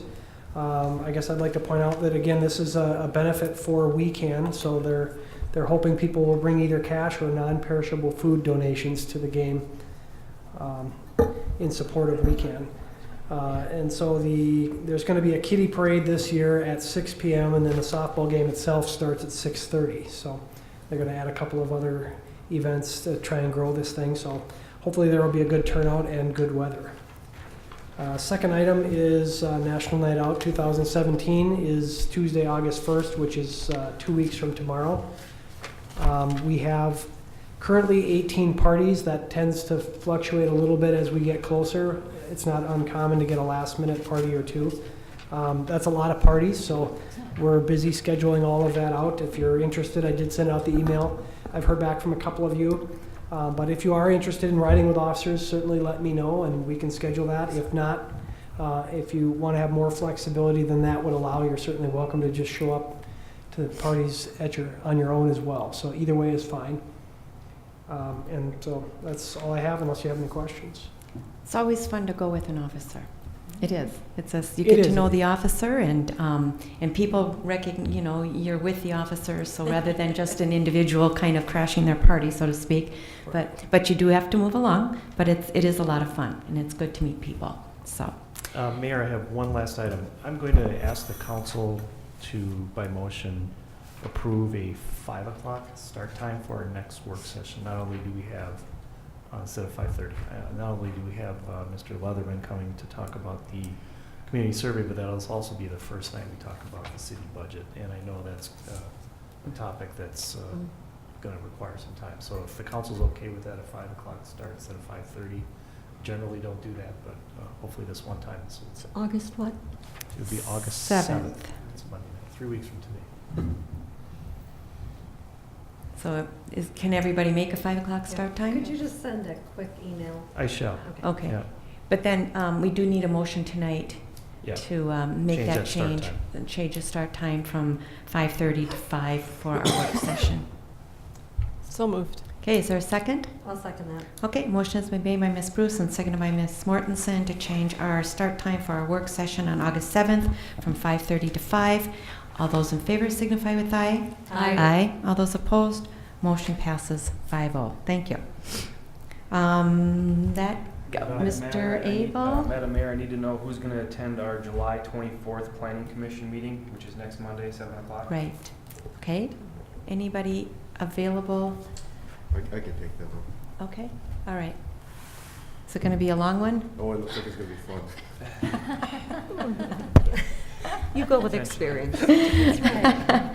All right, Mr. Molitor, thank you very much. The only other thing I'll just add, Madam Mayor and Council, as you recall, we did get a grant to do our tree sale. That Right. officially went for sale a week ago now on Monday.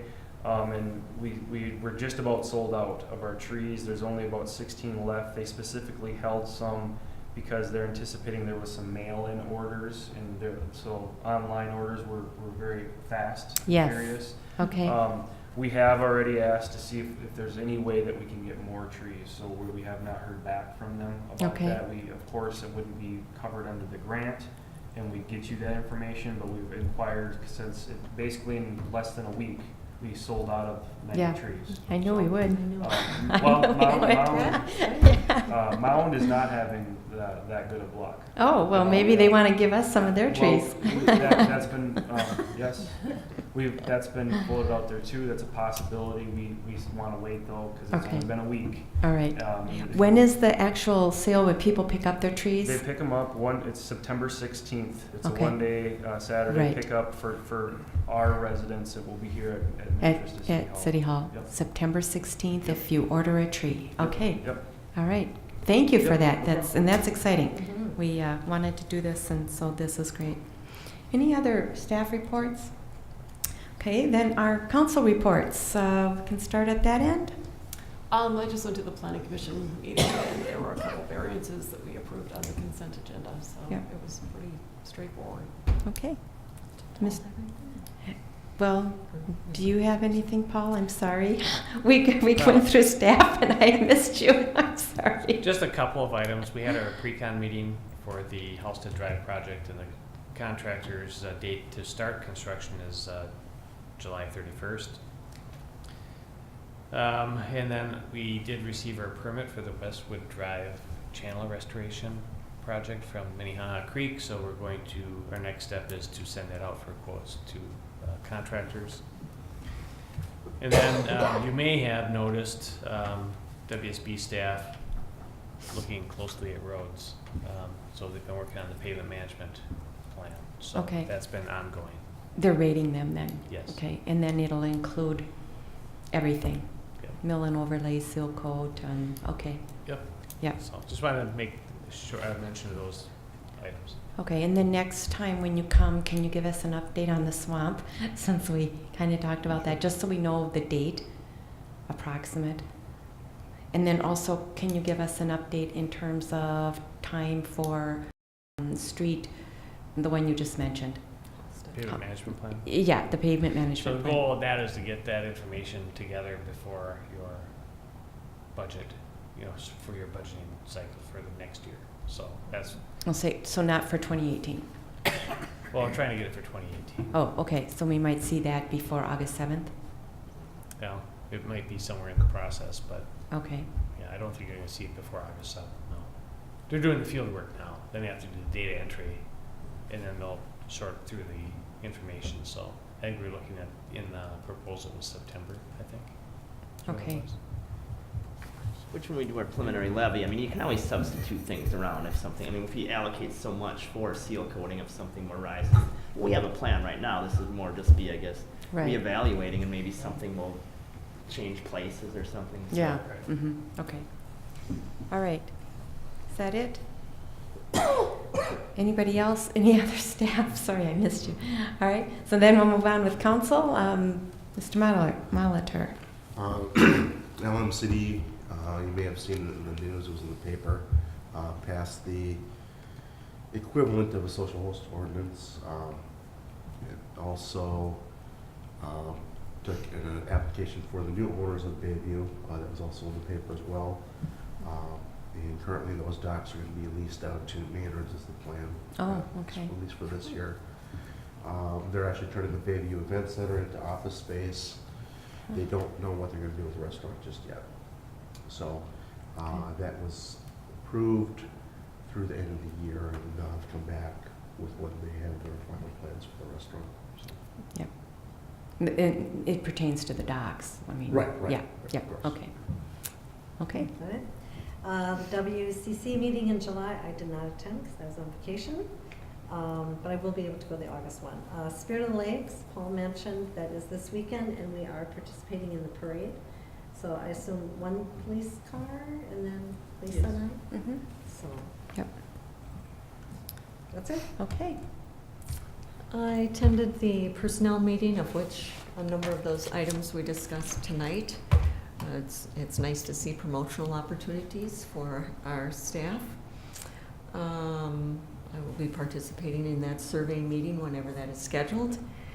And I'd just like to plant a seed as far as upcoming meetings and the budget process and the pavement management plan and all of that. Councilmember Bruce mentioned earlier tonight when we were talking about some other topic, but one thing you said was the city should be able to pay for road repair. I agree 100%. So as we go into this budget process, And I also said without borrowing money. There was the right, rest of so that how, sentence. so how do you do that? Good question. Taxes or the levy. So as we go into the budgetary process this fall, that we approve the preliminary budget in By September 30th. by September 30th, Levy. and we like tax levy. cannot increase it, we can only decrease it, but that we think very seriously about how serious are we to improve the roads in Minnetrista. And if we're not serious to approve the money to do what needs to be done, quit saying that you're in favor, that we've got to improve these roads. That would be my request. Okay. Let's see. So on July 10th, I attended the Regional Council of Mayors meeting, and it revolved around water, not necessarily surface water, but more around groundwater and drinking water. And that's going to be, we're going to hear more and more about that as we go on. We think we have an abundance of water, and yet for some areas it's actually not true. But then also I attended the Parks Commission meeting. And then I also attended a meeting with staff with an individual from the Census Bureau talking about the 2020 census. And one of the things, kind of the takeaways, was we absolutely need to get everybody in our community to participate and fill out the census, because we're really, really, really close to losing a seat in the House. So if we don't get, I mean, it's like within 7,000, I think, population of Minnesota, and we could potentially lose a seat. In fact, they are actually projecting that we are going to lose a seat, and that's huge. So it means a lot of dollars coming into Minnesota are not coming into Minnesota. So we need to make sure that people fill out their census, and this is for the 2020. So just kind of putting the word out now. And then also attended the Personnel Committee meeting. I do plan on going to the weekend charity softball, Spirit of the Lakes, and also I'll be attending the Spirit of the Lakes parade, and then also I'll be attending the National Night Out, and also then the upcoming one for the survey. All right, so that's it in a nutshell. So... I'll make a motion to adjourn. All right. I'll second that. Motion's been made by Mr. Molitor and seconded by Ms. Mortenson to adjourn. All those in favor signify with aye. Aye. All those opposed? Motion passes 5-0. Thank you.